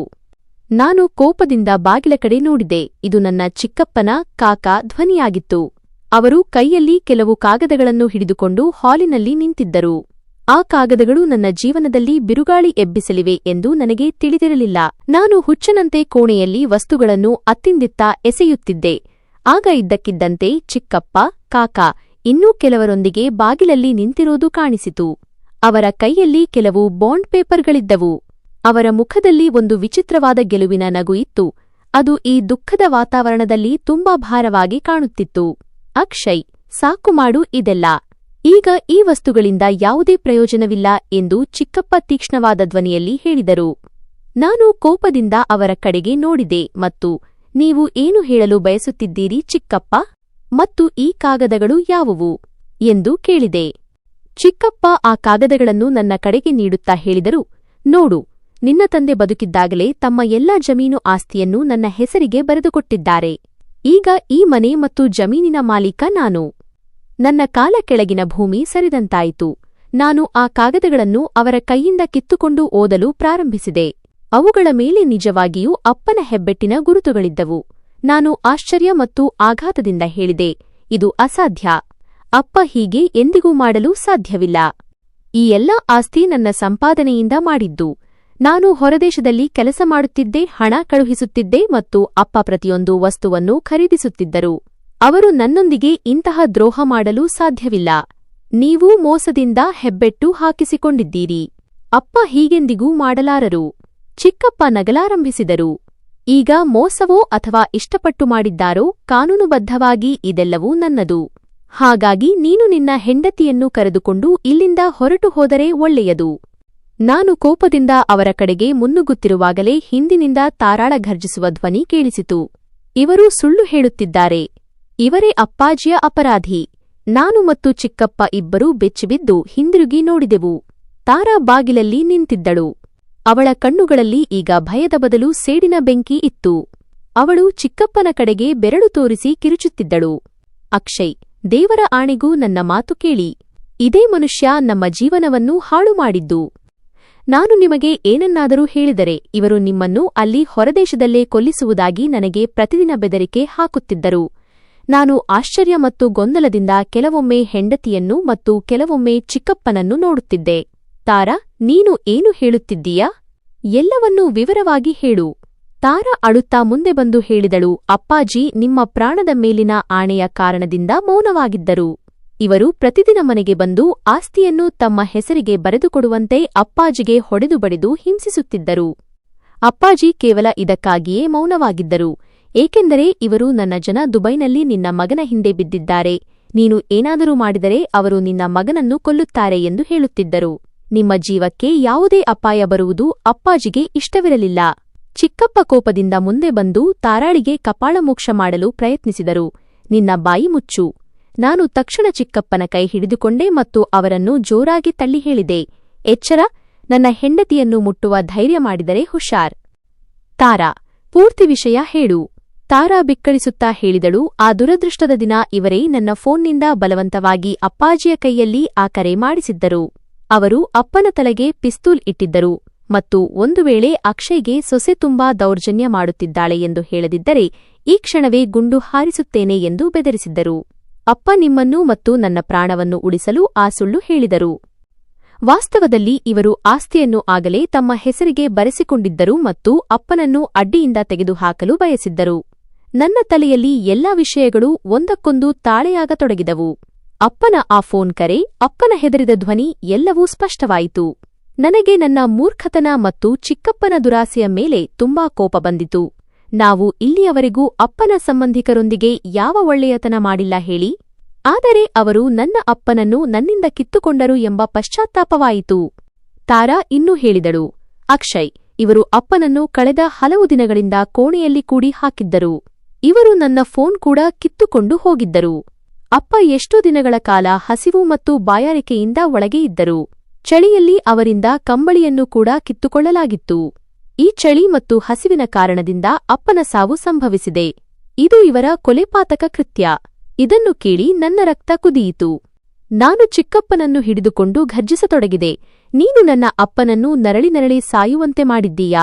ನಾನು ನಿನ್ನನ್ನು ಜೀವಂತವಾಗಿ ಬಿಡುವುದಿಲ್ಲ. ಚಿಕ್ಕಪ್ಪ ನನ್ನ ಕಾಲರ್ ಹಿಡಿದುಕೊಂಡು ತಳ್ಳುತ್ತಾ ಹೇಳಿದರು, ಹೌದು, ಕೊಂದೆ ನಾನು ನಿನ್ನ ಅಪ್ಪನನ್ನು. ಆ ಮುದುಕ ತುಂಬಾ ಹಾರಾಡುತ್ತಿದ್ದ. ಈಗ ನಿನ್ನನ್ನು ಹಾಗೆಯೇ ಕೊಲ್ಲುತ್ತೇನೆ ಮತ್ತು ಯಾರಿಗೂ ತಿಳಿಯುವುದಿಲ್ಲ. ಚಿಕ್ಕಪ್ಪ ಜೇಬಿನಿಂದ ಪಿಸ್ತೂಲ್ ತೆಗೆಯಲು ಪ್ರಯತ್ನಿಸಿದರು. ಆದರೆ ಅಷ್ಟರಲ್ಲೇ ತಾರಾ ಬಾಗಿಲಿನ ಕಡೆಗೆ ಸನ್ನೆ ಮಾಡಿದಳು. ತುಂಬಾ ತಡವಾಯ್ತು. ನಾನು ಪೊಲೀಸರಿಗೆ ಮಾಹಿತಿ ನೀಡಿದ್ದೇನೆ. ಹೊರಗೆ ಪೊಲೀಸ್ ಸೈರನ್ ಶಬ್ದ ಮೊಳಗಲಾರಂಭಿಸಿತು. ಚಿಕ್ಕಪ್ಪನ ಮುಖದ ಬಣ್ಣ ಮಾರಿಹೋಯಿತು. ನಾನು ದ್ವೇಷದಿಂದ ಅವರನ್ನು ನೆಲಕ್ಕೆ ಅಪ್ಪಳಿಸಿದೆ. ಸತ್ಯ ಎದುರಿಗೆ ಬಂದಿತ್ತು ಮತ್ತು ನನ್ನ ಸಂಶಯ ನಿಜವಾಯಿತು. ಈಗ ಅದು ನಂಬಿಕೆಯಾಗಿ ಬದಲಾಗಿತ್ತು. ನನ್ನ ಹೆಂಡತಿ ನಿರಪರಾಧಿ ಮತ್ತು ನನ್ನ ನಿಜವಾದ ಶತ್ರು ನನ್ನ ಮನೆಯ ಸದಸ್ಯನೇ ಆಗಿದ್ದ. ಪೊಲೀಸರ ಭಾರೀ ಬೂಟುಗಳ ಶಬ್ದ ಮನೆಯ ಹಾಲಿನಲ್ಲಿ ಹೊಸ ಸಂಚಲನವನ್ನು ಮೂಡಿಸಿತು. ಇನ್ಸ್ಪೆಕ್ಟರ್ ತಮ್ಮ ಸಿಬ್ಬಂದಿಯೊಂದಿಗೆ ವೇಗವಾಗಿ ಒಳಗೆ ಪ್ರವೇಶಿಸಿದರು ಮತ್ತು ಕ್ಷಣಮಾತ್ರದಲ್ಲಿ ಚಿಕ್ಕಪ್ಪನನ್ನು ಸುತ್ತುವರಿದರು. ಸ್ವಲ್ಪ ಸಮಯದ ಮೊದಲು ನಿಂತು ಬಹಳ ದರ್ಪದಿಂದ ನನ್ನನ್ನು ಕೊಲ್ಲುವುದಾಗಿ ಬೆದರಿಕೆ ಹಾಕುತ್ತಿದ್ದ ಚಿಕ್ಕಪ್ಪ ಈಗ ಪೊಲೀಸರನ್ನು ನೋಡಿ ಒದ್ದೆ ಬೆಕ್ಕಿನಂತಾಗಿದ್ದರು. ಅವರ ಕೈಯಿಂದ ಆ ಕಾಗದಗಳು ಬಿದ್ದು ನೆಲದ ಮೇಲೆ ಹರಡಿದವು. ಅವು ಅವರ ದುರಾಸೆ ಮತ್ತು ಅಪರಾಧದ ವಾಸ್ತವ ಸಾಕ್ಷಿಯಾಗಿದ್ದವು. ನಾನು ದ್ವೇಷದ ನೋಟದಿಂದ ನನ್ನ ಚಿಕ್ಕಪ್ಪನ ಕಡೆಗೆ ನೋಡಿದೆ. ಇನ್ಸ್ಪೆಕ್ಟರ್ಗೆ ಹೇಳಿದೆ, ಇನ್ಸ್ಪೆಕ್ಟರ್ ಸಾಹೇಬರೇ, ಇದೇ ಆ ಮನುಷ್ಯ ನನ್ನ ಅಪ್ಪನನ್ನು ಕೊಂದವನು. ಇವನು ಆಸ್ತಿಯ ದುರಾಸೆಯಿಂದ ನನ್ನ ಮುದುಕ ಮತ್ತು ರೋಗಿ ತಂದೆಯನ್ನು ಹಸಿವು ಬಾಯಾರಿಕೆಯಿಂದ ಇರಿಸಿ ಚಳಿಯಲ್ಲಿ ನರಳಿ ಸಾಯುವಂತೆ ಮಾಡಿದ. ಇವನು ಕೇವಲ ಒಬ್ಬರ ಪ್ರಾಣ ತೆಗೆದಿದ್ದಲ್ಲದೆ ಮೋಸ ಕೂಡ ಮಾಡಿದ್ದಾನ ಮತ್ತು ಬೆದರಿಸಿ ಆಸ್ತಿಯನ್ನು ತನ್ನ ಹೆಸರಿಗೆ ಬರೆಸಿಕೊಂಡಿದ್ದಾನೆ. ಚಿಕ್ಕಪ್ಪ ಕೊನೆಯ ಪ್ರಯತ್ನ ಮಾಡುತ್ತಾ ಕಿರುಚಲು ಪ್ರಾರಂಭಿಸಿದರು. ಇವನು ಸುಳ್ಳು ಹೇಳುತ್ತಿದ್ದಾನೆ ಇನ್ಸ್ಪೆಕ್ಟರ್, ಇವನಿಗೆ ಹುಚ್ಚು ಹಿಡಿದಿದೆ. ಎಲ್ಲವನ್ನೂ ನನ್ನ ಅಣ್ಣ ತನ್ನ ಇಷ್ಟದಂತೆ ನನಗೆ ನೀಡಿದ್ದ. ಆದರೆ ಇನ್ಸ್ಪೆಕ್ಟರ್ ಮುಂದೆ ಬಂದು ಚಿಕ್ಕಪ್ಪನ ಕೈಗಳಿಗೆ ಕೋಳ ತೊಡಿಸಿದರು ಮತ್ತು ಹೇಳಿದರು, ನಿನ್ನ ಸಮರ್ಥನೆಯನ್ನು ಈಗ ನ್ಯಾಯಾಲಯದಲ್ಲಿ ಕೊಡು. ನಮಗೆ ನಿನ್ನ ವಿರುದ್ಧ ಅಕ್ಷಯ್ ಹೆಂಡತಿಯ ಹೇಳಿಕೆ ಮತ್ತು ಕೆಲವು ರೆಕಾರ್ಡಿಂಗ್ಗಳು ಸಿಕ್ಕಿವೆ. ನೀನೇ ಅವರಿಗೆ ಬೆದರಿಕೆ ಹಾಕಿದ್ದೆ ಎಂಬುದು ಸಾಬೀತಾಗಿದೆ. ಪೊಲೀಸರು ನನ್ನ ಚಿಕ್ಕಪ್ಪನನ್ನು ಕರೆದುಕೊಂಡು ಹೋದರು. ಹೋಗುವಾಗ ಚಿಕ್ಕಪ್ಪ ನನಗೂ ಮತ್ತು ತಾರಾಳಿಗೂ ಬೈಯುತ್ತಾ ಹೋದರು. ಆದರೆ ಈಗ ಅವರ ಧ್ವನಿಯಲ್ಲಿ ಸ್ವಲ್ಪ ಸಮಯದ ಮೊದಲು ಇದ್ದ ಆ ಶಕ್ತಿ ಇರಲಿಲ್ಲ. ಅವರು ಹೋದ ತಕ್ಷಣ ಮನೆಯಲ್ಲಿ ಒಂದು ಮೌನ ಆವರಿಸಿತು. ಕಳೆದ ಕೆಲವು ದಿನಗಳಿಂದ ನಮ್ಮ ಜೀವನದಲ್ಲಿ ಎದ್ದಿದ್ದ ಆ ಬಿರುಗಾಳಿ ಈಗ ನಿಂತಿತು. ಆದರೆ ತನ್ನ ಹಿಂದೆ ವಿನಾಶದ ಗುರುತುಗಳನ್ನು ಬಿಟ್ಟು ಹೋಗಿತ್ತು. ನಾನು ಅಲ್ಲಿಯೇ ನೆಲದ ಮೇಲೆ ಕುಳಿತುಕೊಂಡೆ ಮತ್ತು 2 ಕೈಗಳಿಂದ ನನ್ನ ತಲೆಯನ್ನು ಹಿಡಿದುಕೊಂಡೆ. ನನ್ನ ಇಡೀ ಅಸ್ತಿತ್ವ ನಡುಗುತ್ತಿತ್ತು. ನಾನು ತಲೆ ಎತ್ತಿ ತಾರಾಳ ಕಡೆಗೆ ನೋಡಿದೆ. ಅವಳು ಗೋಡೆಗೆ ತಲೆ ಒರಗಿಸಿಕೊಂಡು ಮೌನವಾಗಿ ನಿಂತಿದ್ದಳು. ಅವಳ ಮುಖ ಕಣ್ಣೀರಿನಿಂದ ಒದ್ದೆಯಾಗಿತ್ತು. ಆದರೆ ಅವಳ ಕಣ್ಣುಗಳಲ್ಲಿ ಒಂದು ವಿಚಿತ್ರವಾದ ನೆಮ್ಮದಿ ಇತ್ತು. ಸತ್ಯ ಹೊರಬಂದಿತು ಎಂಬ ನೆಮ್ಮದಿ. ನಾನು ನನ್ನ ಜಾಗದಿಂದ ಎದ್ದು ನಿಧಾನವಾಗಿ ತಾರಾಳ ಹತ್ತಿರ ಹೋದೆ. ನನ್ನ ತಲೆ ನಾಚಿಕೆಯಿಂದ ತಗ್ಗಿತ್ತು. ನಾನು ಎಷ್ಟೊಂದು ಕೀಳುಮಟ್ಟದ ಆಲೋಚನೆ ಇಟ್ಟುಕೊಂಡಿದ್ದೆ ಎಂದು ನನ್ನ ಮೇಲೆಯೇ ನನಗೆ ಅಸಹ್ಯವಾಗುತ್ತಿತ್ತು. ನಾನು ನಡುಗುವ ಕೈಗಳನ್ನು ಜೋಡಿಸಿ ತಾರಾಳ ಮುಂದೆ ನಿಂತೆ. ನನ್ನ ಕಣ್ಣುಗಳಿಂದ ಕಣ್ಣೀರು ಹರಿಯಲಾರಂಭಿಸಿತ್ತು. ತಾರಾ, ನನ್ನ ಧ್ವನಿ ಅಳುವಿನಂತಾಯಿತು. ನನ್ನನ್ನು ಕ್ಷಮಿಸು. ನಾನು ತುಂಬಾ ದೊಡ್ಡ ಪಾಪಿ. ನಾನು ನಿನ್ನ ಮೇಲೆ ತುಂಬಾ ಅನುಮಾನಪಟ್ಟೆ. ನನ್ನ ಅಪ್ಪನ ಆರೈಕೆ ಮಾಡಲು ಹಗಲಿರುಳು ಒಂದೇ ಮಾಡಿದ ಆ ಮಹಿಳೆಯ ಮೇಲೆ ನಾನು ಆರೋಪ ಹೊರಿಸಿದೆ. ನಿಜವಾಗಿಯೂ ನಾನು ಕುರುಡನಾಗಿದ್ದೆ ತಾರಾ. ನನಗೆ ಅಪ್ಪನ ಆ ಫೋನ್ ಕರೆ ಅರ್ಥವಾಗಲಿಲ್ಲ ಮತ್ತು ನಾನು ನನ್ನ ಕೋಪದ ದಿಕ್ಕನ್ನು ನಿನ್ನ ಕಡೆಗೆ ತಿರುಗಿಸಿದೆ. ತಾರಾ ಮುಂದೆ ಬಂದು ನನ್ನ ಜೋಡಿಸಿದ ಕೈಗಳನ್ನು ಹಿಡಿದುಕೊಂಡಳು. ಅವಳು ಅಳುತ್ತಾ ಹೇಳಿದಳು, ಅಕ್ಷಯ್ ಪ್ಲೀಸ್, ಹೀಗೆ ಮಾಡಬೇಡಿ. ನೀವು ನನ್ನ ತಲ ಮೇಲಿನ ಕಿರೀಟ. ನೀವು ಕ್ಷಮೆ ಕೇಳಿ ನನ್ನನ್ನು ಮುಜುಗರಕ್ಕೀಡು ಮಾಡುತ್ತಿದ್ದೀರಿ. ನನಗೆ ಗೊತ್ತು ಪರಿಸ್ಥಿತಿಯೇ ಹಾಗಿತ್ತು. ಯಾರೇ ಆಗಿದ್ದರೂ ಹೀಗೆಯೇ ಯೋಚಿಸುತ್ತಿದ್ದರು. ಅಪ್ಪಾಜಿ ಹೇಳಿದ ಮಾತುಗಳು ಎಷ್ಟೊಂದು ಭಯಾನಕವಾಗಿದ್ದವು ಎಂದರೆ ಯಾವುದೇ ಮಗನ ರಕ್ತ ಕುದಿಯುತ್ತಿತ್ತು. ನಾನು ಬಿಕ್ಕಳಿಸುತ್ತಾ ಕೇಳಿದೆ, ಆದರೆ ನೀನು ಇದನ್ನೆಲ್ಲ ಒಂಟಿಯಾಗಿ ಹೇಗೆ ಸಹಿಸಿಕೊಂಡೆ? ನೀನು ನನಗೆ ಏಕೆ ಹೇಳಲಿಲ್ಲ? ನೀನು ದೌರ್ಜನ್ಯ ಸಹಿಸುತ್ತಲೇ ಇದ್ದೆಯಲ್ಲ. ತಾರಾ ಕಣ್ಣೀರು ಒರೆಸಿಕೊಳ್ಳುತ್ತಾ ಹೇಳಿದಳು, ನಾನು ಅಸಹಾಯಕಳಾಗಿದ್ದೆ ಅಕ್ಷಯ್. ಚಿಕ್ಕಪ್ಪ ಪ್ರತಿದಿನ ಬರುತ್ತಿದ್ದರು ಮತ್ತು ಬಂದೂಕು ತೋರಿಸಿ ಅವರ ಮನುಷ್ಯರು ಹೊರಗೆ ದುಬೈನಲ್ಲಿ ನಿಮ್ಮ ಹಿಂದೆ ಬಿದ್ದಿದ್ದಾರೆ ಎಂದು ಹೇಳುತ್ತಿದ್ದರು. ನಾನು ಬಾಯ್ಬಿಟ್ಟರೆ ಅಥವಾ ಅಪ್ಪ ಏನಾದರೂ ಹೇಳಿದರೆ ಅಲ್ಲಿ ನಿಮ್ಮನ್ನು ಕೊಲ್ಲುತ್ತಾರೆ ಎಂದು ಹೇಳುತ್ತಿದ್ದರು. ಅಪ್ಪಾಜಿ ತಮ್ಮ ಪ್ರಾಣಕ್ಕಿಂತ ಹೆಚ್ಚಾಗಿ ನಿಮ್ಮ ಪ್ರಾಣವನ್ನು ಪ್ರೀತಿಸುತ್ತಿದ್ದರು. ಅವರು ನನಗೆ ಆಣೆ ಮಾಡಿಸಿದ್ದರು, ನಾನು ನಿಮಗೆ ಏನನ್ನೂ ಹೇಳಬಾರದು ಎಂದು. ನನ್ನ ಮಗ ಸುರಕ್ಷಿತವಾಗಿರಬೇಕು, ಅದಕ್ಕಾಗಿ ನನ್ನ ಪ್ರಾಣ ಹೋದರೂ ಪರವಾಗಿಲ್ಲ ಎಂದು ಅವರು ಹೇಳುತ್ತಿದ್ದರು. ಇದನ್ನು ಕೇಳಿ ನಾನು ಬಿಕ್ಕಿ ಬಿಕ್ಕಿ ಅತ್ತೆ. ನನ್ನ ತಂದೆ ಸಾಯುವವರೆಗೂ ಕೇವಲ ನನ್ನ ಚಿಂತೆಯನ್ನೇ ಮಾಡಿದರು. ನಾನು ಪರದೇಶದಲ್ಲಿ ಸರಿಯಾಗಿರಲಿ ಎಂದು ಅವರು ಸ್ವತಃ ಹಸಿವು ಮತ್ತು ಚಳಿಯನ್ನು ಸಹಿಸಿಕೊಂಡರು.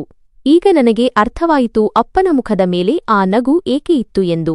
ನಾನು ತಾರಾಳ ಕಡೆ ನೋಡುತ್ತಾ ಹೇಳಿದೆ, ಈಗ ನನಗೆ ಅರ್ಥವಾಯಿತು ಅಪ್ಪನ ಮುಖದ ಮೇಲೆ ನಗು ಏಕೆ ಇತ್ತು ಎಂದು. ಅವರು ಅದಕ್ಕೆ ನಗುತ್ತಿದ್ದರು ಏಕೆಂದರೆ ಅವರು ಯಶಸ್ವಿಯಾಗಿದ್ದರು. ಅವರು ತಮ್ಮ ಪ್ರಾಣ ಕೊಟ್ಟು ನನ್ನನ್ನು ಉಳಿಸಿದ್ದರು ಮತ್ತು ತಮ್ಮ ಮಗ ಬಂದು ತಮ್ಮ ಅಂತಿಮ ಸಂಸ್ಕಾರ ಮಾಡುತ್ತಾನೆ, ಆಗ ಸತ್ಯದವರೆಗೂ ತಲುಪಿಯೇ ತೀರುತ್ತಾನೆ ಎಂಬ ನಂಬಿಕೆ ಅವರಿಗಿತ್ತು. ನಾನು ನಿನ್ನನ್ನು ನಂಬುತ್ತೇನೋ ಇಲ್ಲವೋ, ಆದರೆ ನಾನು ಅವರ ಅಪರಾಧಿಯನ್ನು ಹುಡುಕಿಯೇ ತೀರುತ್ತೇನೆ ಎಂಬುದು ಅವರಿಗೆ ತಿಳಿದಿತ್ತು. ತಾರಾ ತಲೆ ಅಲ್ಲಾಡಿಸಿದಳು. ಅವರು ತುಂಬಾ ಧೈರ್ಯಶಾಲಿ ಮನುಷ್ಯರಾಗಿದ್ದರು. ಕೊನೆಯ ಕ್ಷಣದಲ್ಲೂ ಅವರು ಚಿಕ್ಕಪ್ಪನಿಗೆ ಹೇಳಿದ್ದರು, ನೀನು ನನ್ನ ದೇಹವನ್ನು ಕೊಲ್ಲಬಹುದು, ಆದರೆ ನನ್ನ ಮಗನ ಪ್ರೀತಿಯನ್ನು ಕೊಲ್ಲಲು ಸಾಧ್ಯವಿಲ್ಲ ಎಂದು. ನಾನು ತಾರಾಳ ತಲೆಯ ಮೇಲೆ ಕೈ ಇಟ್ಟೆ ಮತ್ತು ಹೃದಯದ ಆಳದಿಂದ ಅವಳಿಗೆ ಧನ್ಯವಾದ ಹೇಳಿದೆ. ನಾನು ನಿನ್ನ ಈ ಋಣವನ್ನು ಇಡೀ ಜೀವನ ಕಳೆದರೂ ತೀರಿಸಲು ಸಾಧ್ಯವಿಲ್ಲ. ನೀನು ಕೇವಲ ನನ್ನ ಅಪ್ಪನ ಮಗಳಾಗಿ ಅವರ ಆರೈಕೆ ಮಾಡಿದ್ದಲ್ಲದೆ ಅವರ ಆದೇಶದ ಮೇರೆಗೆ ನಿನ್ನ ಮಾನ ಮತ್ತು ಪ್ರಾಣವನ್ನು ಅಪಾಯಕ್ಕೆ ಒಡ್ಡಿ ನನ್ನ ಪ್ರಾಣ ಉಳಿಸಿದೆ. ನಾನು ನಿನ್ನ ಮೇಲೆ ಹೊರಿಸಿದ ಆರೋಪಕ್ಕೆ ನಾನು ಇಡೀ ಜೀವನ ಪಶ್ಚಾತ್ತಾಪಪಟ್ಟರೂ ಅದನ್ನು ಸರಿಪಡಿಸಲು ಸಾಧ್ಯವಿಲ್ಲ. ತಾರಾ ತಿಳಿ ನಗುವಿನೊಂದಿಗೆ ಹೇಳಿದಳು, ದೇವರಿಗೆ ಧನ್ಯವಾದ ಹೇಳಿ ಅಪರಾಧಿಗೆ ಶಿಕ್ಷೆಯಾಯಿತು ಮತ್ತು ಅಪ್ಪನ ಸಾವು ವ್ಯರ್ಥವಾಗಲಿಲ್ಲ. ಆ ರಾತ್ರಿ ನಾನು ತಡರಾತ್ರಿಯವರೆಗೂ ಅಪ್ಪನ ಬಗ್ಗೆ ಯೋಚಿಸುತ್ತಿದ್ದೆ. ನನ್ನ ಮನಸ್ಸು ಶಾಂತವಾಗಿತ್ತು. ನನಗೆ ಜೀವನದ ಅತಿದೊಡ್ಡ ಪಾಠ ಸಿಕ್ಕಿತ್ತು. ಮನುಷ್ಯ ಎಷ್ಟೊಂದು ದುರ್ಬಲ ಎಂದು ನಾನು ಯೋಚಿಸುತ್ತಿದ್ದೆ. ಅವನು ಕಣ್ಣಿನಿಂದ ನೋಡಿದ್ದನ್ನು ನಂಬಿ ನಿರ್ಧಾರ ತೆಗೆದುಕೊಳ್ಳುತ್ತಾನೆ, ಆದರೆ ವಾಸ್ತವ ಆಗಾಗ್ಗೆ ಪರದೆಗಳ ಹಿಂದೆ ಅಡಗಿರುತ್ತದೆ. ನಾವು ಸಾಮಾನ್ಯವಾಗಿ ನಮ್ಮ ಅತಿದೊಡ್ಡ ಹಿತೈಷಿಗಳ ಮೇಲೆ ಸಂಶಯಪಡುತ್ತೇವೆ. ನನ್ನ ಹೆಂಡತಿ, ಯಾರ ಮೇಲೆ ನಾನು ಅಪರಾಧಿ ಎಂಬ ಆರೋಪ ಹೊರಿಸಿದ್ದೆನೋ ಅವಳು ನನ್ನ ಜೀವನದ ಅತಿದೊಡ್ಡ ರಕ್ಷಕಿಯಾಗಿದ್ದಳು. ಮತ್ತು ರಕ್ತ ಸಂಬಂಧ ಹೊಂದಿದ್ದ ಚಿಕ್ಕಪ್ಪ, ಯಾರನ್ನೂ ಅಪ್ಪ ತಮ್ಮ ಸಹೋದರ ಎಂದು ಭಾವಿಸಿದ್ದರೋ ಅವರು ಹಾವಾಗಿ ಪರಿಣಮಿಸಿದರು. ಈ ಪ್ರಪಂಚ ವಿಚಿತ್ರವಾಗಿದೆ. ಇಲ್ಲಿ ನಾವು ಯಾರನ್ನು ಅತಿಯಾಗಿ ನಂಬುತ್ತೇವೋ ಕೆಲವೊಮ್ಮೆ ಅವರೇ ನಮ್ಮ ದೊಡ್ಡ ಶತ್ರುಗಳಾಗಿ ಎದುರುಬರುತ್ತಾರೆ. ಮತ್ತು ನಾವು ಯಾರನ್ನು ನಿರ್ಲಕ್ಷಿಸುತ್ತೇವೋ ಅಥವಾ ಸಂಶಯದ ದೃಷ್ಟಿಯಿಂದ ನೋಡುತ್ತೇವೋ ಅವರು ಕಷ್ಟದ ಸಮಯದಲ್ಲಿ ನಮಗೆ ದೇವರಂತೆ ಸಾಬೀತಾಗುತ್ತಾರೆ. ಸಂಬಂಧಗಳ ಗುರುತು ರಕ್ತದಿಂದಲ್ಲ, ಭಾವನೆ ಮತ್ತು ಪ್ರಾಮಾಣಿಕತೆಯಿಂದ ಆಗುತ್ತದೆ. ನನ್ನ ಅಪ್ಪ ತಮ್ಮ ಪ್ರಾಣ ಕೊಟ್ಟು ನನಗೆ ಸಂಬಂಧಗಳ ನಿಜವಾದ ಗುರುತು ಮಾಡಿಸಿದರು. ಅವರ ಆ ನಗು ಯಾವಾಗಲೂ ನನಗೆ ಒಂದು ಉದಾಹರಣೆಯಾಗಿರುತ್ತದೆ, ಸತ್ಯವನ್ನು ಎಷ್ಟೇ ಅದುಮಿಟ್ಟರೂ ಅದು ಹೊರಬಂದೇ ಬರುತ್ತದೆ ಎಂದು. ಮರುದಿನ ಬೆಳಿಗ್ಗೆ ಸೂರ್ಯನ ಮೊದಲ ಕಿರಣಗಳು ಅಂಗಳದಲ್ಲಿ ಬಿದ್ದಾಗ ಬಹಳ ದಿನಗಳ ನಂತರ ನಮ್ಮ ಮನೆಗೆ ಬೆಳಕು ಬಂದಂತೆ ಅನ್ನಿಸಿತು. ಕಳೆದ ಕೆಲವು ದಿನಗಳ ಎಲ್ಲಾ ಕೋಲಾಹಲ, ನೋವು, ದುಃಖ ಮತ್ತು ಕೋಪ ಈಗ ತಣ್ಣಗಾಗಿ ನನ್ನ ಹೃದಯದ ಯಾವುದೋ ಮೂಲೆಯಲ್ಲಿ ಜಾಗ ಮಾಡಿಕೊಂಡಿತ್ತು. ನಾನು ಜಗಲಿಯಲ್ಲಿ ಕುಳಿತು ಅಪ್ಪನ ಫೋಟೋ ನೋಡುತ್ತಿದ್ದೆ. ಅದೇ ನಗು, ಅದೇ ನೆಮ್ಮದಿ, ಅದೇ ಅಚಲವಾದ ನಂಬಿಕೆ. ತಾರಾ ನನಗಾಗಿ ಚಹಾ ತಂದಳು. ಅವಳ ಕಣ್ಣುಗಳ ಕೆಂಪು ಸ್ಪಷ್ಟವಾಗಿ ಕಾಣುತ್ತಿತ್ತು. ಆದರೆ ಇಂದು ಅದರಲ್ಲಿ ಭಯವಿರಲಿಲ್ಲ ಮತ್ತು ಯಾವುದೇ ಭಾರವೂ ಇರಲಿಲ್ಲ. ಅವಳು ನಿಧಾನವಾಗಿ ನನ್ನ ಹತ್ತಿರ ಬಂದು ಕುಳಿತಳು. ಚಹಾದ ಕಪ್ ನನಗೆ ಕೊಟ್ಟು ಅವಳು ಸುಮ್ಮನೆ ಆಕಾಶ ನೋಡತೊಡಗಿದಳು. ನಾನು ಅವಳಿಗೆ ಹೇಳಿದೆ, ತಾರಾ, ಈಗ ಎಲ್ಲವೂ ಮುಗಿಯಿತು. ಚಿಕ್ಕಪ್ಪ ಜೈಲಿನಲ್ಲಿದ್ದಾರೆ. ಅಪ್ಪನ ಆತ್ಮಕ್ಕೆ ಈಗ ಶಾಂತಿ ಸಿಗುತ್ತದೆ. ತಾರಾ ಮೆದು ಧ್ವನಿಯಲ್ಲಿ ಹೇಳಿದಳು, ಮುಗಿದಿಲ್ಲ ಅಕ್ಷಯ್, ಈಗಲೇ ಮುಗಿದಿಲ್ಲ. ಅಪ್ಪಾಜಿ ಜೊತೆ ಏನಾಯಿತೋ ಅದು ಕೇವಲ ಒಂದು ಮನೆಯೊಳಗೆ ಅಲ್ಲ, ಬದಲಿಗೆ ಎಷ್ಟೋ ಮನೆಗಳಲ್ಲಿ ನಡೆಯುತ್ತದೆ. ದುರಾಸೆ, ಸಂಬಂಧಗಳ ಮೇಲೆ ಸಂಶಯ ಮತ್ತು ಅಸಹಾಯಕತೆಯ ಮೌನ. ಅವಳ ಮಾತುಗಳು ನನ್ನ ಹೃದಯವನ್ನು ಮುಟ್ಟಿದವು. ನಾನು ಅವಳ ಕಡೆ ನೋಡುತ್ತಾ ಕೇಳಿದೆ, ಹಾಗಾದರೆ ಏನು ಮಾಡಬೇಕು? ತಾರಾ ನನ್ನ ಕಡೆ ನೋಡಿದಳು. ಅವಳ ಕಣ್ಣುಗಳಲ್ಲಿ ಈಗ ಭಯವಿರಲಿಲ್ಲ, ಒಂದು ಕಿಚ್ಚು ಇತ್ತು. ಅಪ್ಪಾಜಿ ನೀನು ಗಟ್ಟಿಯಾಗಬೇಕೆಂದು ಬಯಸಿದ್ದರು. ಮತ್ತು ನಾನು ಬಯಸುವುದೇನೆಂದರೆ, ನೀನು ಬೇರೆ ಯಾವ ಅಕ್ಷಯ್ ಕೂಡ ಈ ನೋವಿನಿಂದ ಹೋಗುವಂತೆ ಬಿಡಬಾರದು. ಬಾ. ಒಂಟಿಯಾಗಿರುವ ತಮ್ಮವರಿಂದಲೇ ದೌರ್ಜನ್ಯಕ್ಕೊಳಗಾಗುವ ಯಾರೂ ಕೇಳುವವರಿಲ್ಲದ ಆ ಹಿರಿಯರಿಗಾಗಿ ನಮ್ಮ ಹೆಸರಿನಲ್ಲಿ ಒಂದು ಟ್ರಸ್ಟ್ ದತ್ತಿ ಸ್ಥಾಪಿಸೋಣ. ನಾನು ಅವಳ ಮಾತು ಕೇಳಿ ಕೆಲವು ಕ್ಷಣ ಮೌನವಾಗಿದ್ದೆ. ನಂತರ ನಾನು ದೀರ್ಘವಾಗಿ ಉಸಿರಾಡಿ ಹೇಳಿದೆ, ಹೌದು, ಅಪ್ಪನ ಹೆಸರಿನಲ್ಲಿ ಓಂಕಾರ್ ವಿಶ್ವಾಸ್ ಟ್ರಸ್ಟ್. ಇದರಿಂದ ಯಾವುದೇ ತಂದೆ ಹಸಿವು ಮತ್ತು ಚಳಿಯಿಂದ ಸಾಯಬಾರದು ಮತ್ತು ಯಾವುದೇ ಮಗ ಸಂಶಯದ ಬೆಂಕಿಯಲ್ಲಿ ತನ್ನ ಹೆಂಡತಿಯನ್ನೇ ಅಪರಾಧಿಯನ್ನಾಗಿ ಮಾಡಬಾರದು. ತಾರಾಳ ಕಣ್ಣುಗಳು ತುಂಬಿ ಬಂದವು. ಅಪ್ಪಾಜಿ ಬಯಸಿದ್ದು ಇದನ್ನೇ, ನೀನು ನ್ಯಾಯ ಒದಗಿಸಬೇಕು ಎಂದು, ಆದರೆ ದ್ವೇಷದೊಂದಿಗಲ್ಲ, ಮಾನವೀಯತೆಯೊಂದಿಗೆ. ಅವಳು ತನ್ನ ಸೆರಗಿನಿಂದ ಕಣ್ಣು ಒರೆಸಿಕೊಂಡು ನಿಧಾನವಾಗಿ ಹೇಳಿದಳು, ಅಕ್ಷಯ್, ನೋವು ನಮ್ಮನ್ನು ಮುರಿಯುವುದಿಲ್ಲ. ನಾವು ಬಯಸಿದರೆ ಅದೇ ನೋವು ನಮ್ಮನ್ನು ಹೊಸದಾಗಿ ರೂಪಿಸುತ್ತದೆ. ನಾನು ಹಲವು ದಿನಗಳ ನಂತರ ಮೊದಲ ಬಾರಿಗೆ ಮುಗುಳ್ನಕ್ಕೆ, ಹಾಗಾದರೆ ನಾವಿಬ್ಬರೂ ಸೇರಿ ಬೇರೆಯವರಿಗೆ ಅದೇ ಆಗೋಣ. ಅಪ್ಪ ನನಗಾಗಿದ್ದಂತೆ ಒಂದು ಗೋಡೆ, ಒಂದು ಆಸರೆ ಮತ್ತು ನಂಬಿಕೆ. ನಾವಿಬ್ಬರೂ ಅಪ್ಪನ ಫೋಟೋ ಹತ್ತಿರ ನಿಂತೆವು. ನಾನು ಫೋಟೋವನ್ನು ಮುಟ್ಟಿ ನಿಧಾನವಾಗಿ ಹೇಳಿದೆ, ಅಪ್ಪ, ಈ ನಗುವಿನ ಅರ್ಥ ಈಗ ನನಗೆ ತಿಳಿಯಿತು. ನೀವು ಕೇವಲ ನನ್ನನ್ನು ಉಳಿಸಲಿಲ್ಲ, ನನ್ನನ್ನು ಉತ್ತಮ ಮನುಷ್ಯನನ್ನಾಗಿ ಮಾಡಿದ್ದೀರಿ. ತಾರಾ ನನ್ನ ಭುಜದ ಮೇಲೆ ಕೈಯಿಟ್ಟಳು. ಸೂರ್ಯನ ಬೆಳಕು ಈಗ ಕೋಣೆಯಲ್ಲಿ ಹರಡಿತ್ತು. ನಮ್ಮ ಜೀವನದ ಕತ್ತಲೆ ಮುಗಿದಿರಲಿಲ್ಲ, ಆದರೆ ಬೆಳಕು ದಾರಿ ತೋರಿಸಲು ಪ್ರಾರಂಭಿಸಿತ್ತು. ಈ ಕಥೆಯ ಅತಿದೊಡ್ಡ ಪಾಠವೇನೆಂದರೆ, ಸಂಬಂಧಗಳು ಎಂದಿಗೂ ಸಂಶಯದ ಅಡಿಪಾಯದ ಮೇಲೆ ನಿಲ್ಲುವುದಿಲ್ಲ. ಕೆಲವೊಮ್ಮೆ ನಮಗೆ ನಾವೇ ಸರಿಯಾಗಿದ್ದೇವೆ ಎಂದು ಅನಿಸುತ್ತದೆ. ನಮ್ಮ ಮಾತು ಸತ್ಯಕ್ಕೆ ಅತ್ಯಂತ ಹತ್ತಿರವಾಗಿದೆ ಎಂದುಕೊಳ್ಳುತ್ತೇವೆ. ಆದರೆ ಸತ್ಯ ಯಾವಾಗಲೂ ನಾವು ಯೋಚಿಸಿದಷ್ಟು ಸರಳವಾಗಿರುವುದಿಲ್ಲ. ಜನರ ಕಣ್ಣುಗಳಲ್ಲಿರುವ ನೋವು ಆಗಾಗ್ಗೆ ಅವರ ಸತ್ಯದಿಂದಲೇ ಹುಟ್ಟಿರುತ್ತದೆ. ನಾವು ಅದನ್ನು ನೋಡಿದ್ದರೂ ನಿರ್ಲಕ್ಷಿಸುತ್ತೇವೆ, ಏಕೆಂದರೆ ನಮ್ಮ ಮೆದುಳು ಆಗಲೇ ತನ್ನ ತೀರ್ಪನ್ನು ನೀಡಿರುತ್ತದೆ. ತಪ್ಪು ತಿಳುವಳಿಕೆ ಎಂಬುದು ಎಂತಹ ಬೆಂಕಿ ಎಂದರೆ ಅದರಲ್ಲಿ ಸತ್ಯ ಸುಡುವುದಿಲ್ಲ, ಆದರೆ ಸಂಬಂಧಗಳು ಸುಟ್ಟು ಬೂದಿಯಾಗುತ್ತವೆ. ಜೀವನದಲ್ಲಿ ಅತಿದೊಡ್ಡ ಭಾರ ಪಶ್ಚಾತ್ತಾಪದ್ದು ಎಂದು ಹೇಳುತ್ತಾರೆ, ಏಕೆಂದರೆ ಅದರೊಂದಿಗೆ ಮನುಷ್ಯ 2 ಯುದ್ಧಗಳನ್ನು ಮಾಡುತ್ತಾನೆ. ಒಂದು ಭೂತಕಾಲದೊಂದಿಗೆ, ಅದನ್ನು ಅವನು ಬದಲಾಯಿಸಲು ಸಾಧ್ಯವಿಲ್ಲ, ಮತ್ತು ಇನ್ನೊಂದು ತನ್ನೊಂದಿಗೆ, ತನ್ನನ್ನು ತಾನು ಕ್ಷಮಿಸಲು ಸಾಧ್ಯವಾಗುವುದಿಲ್ಲ.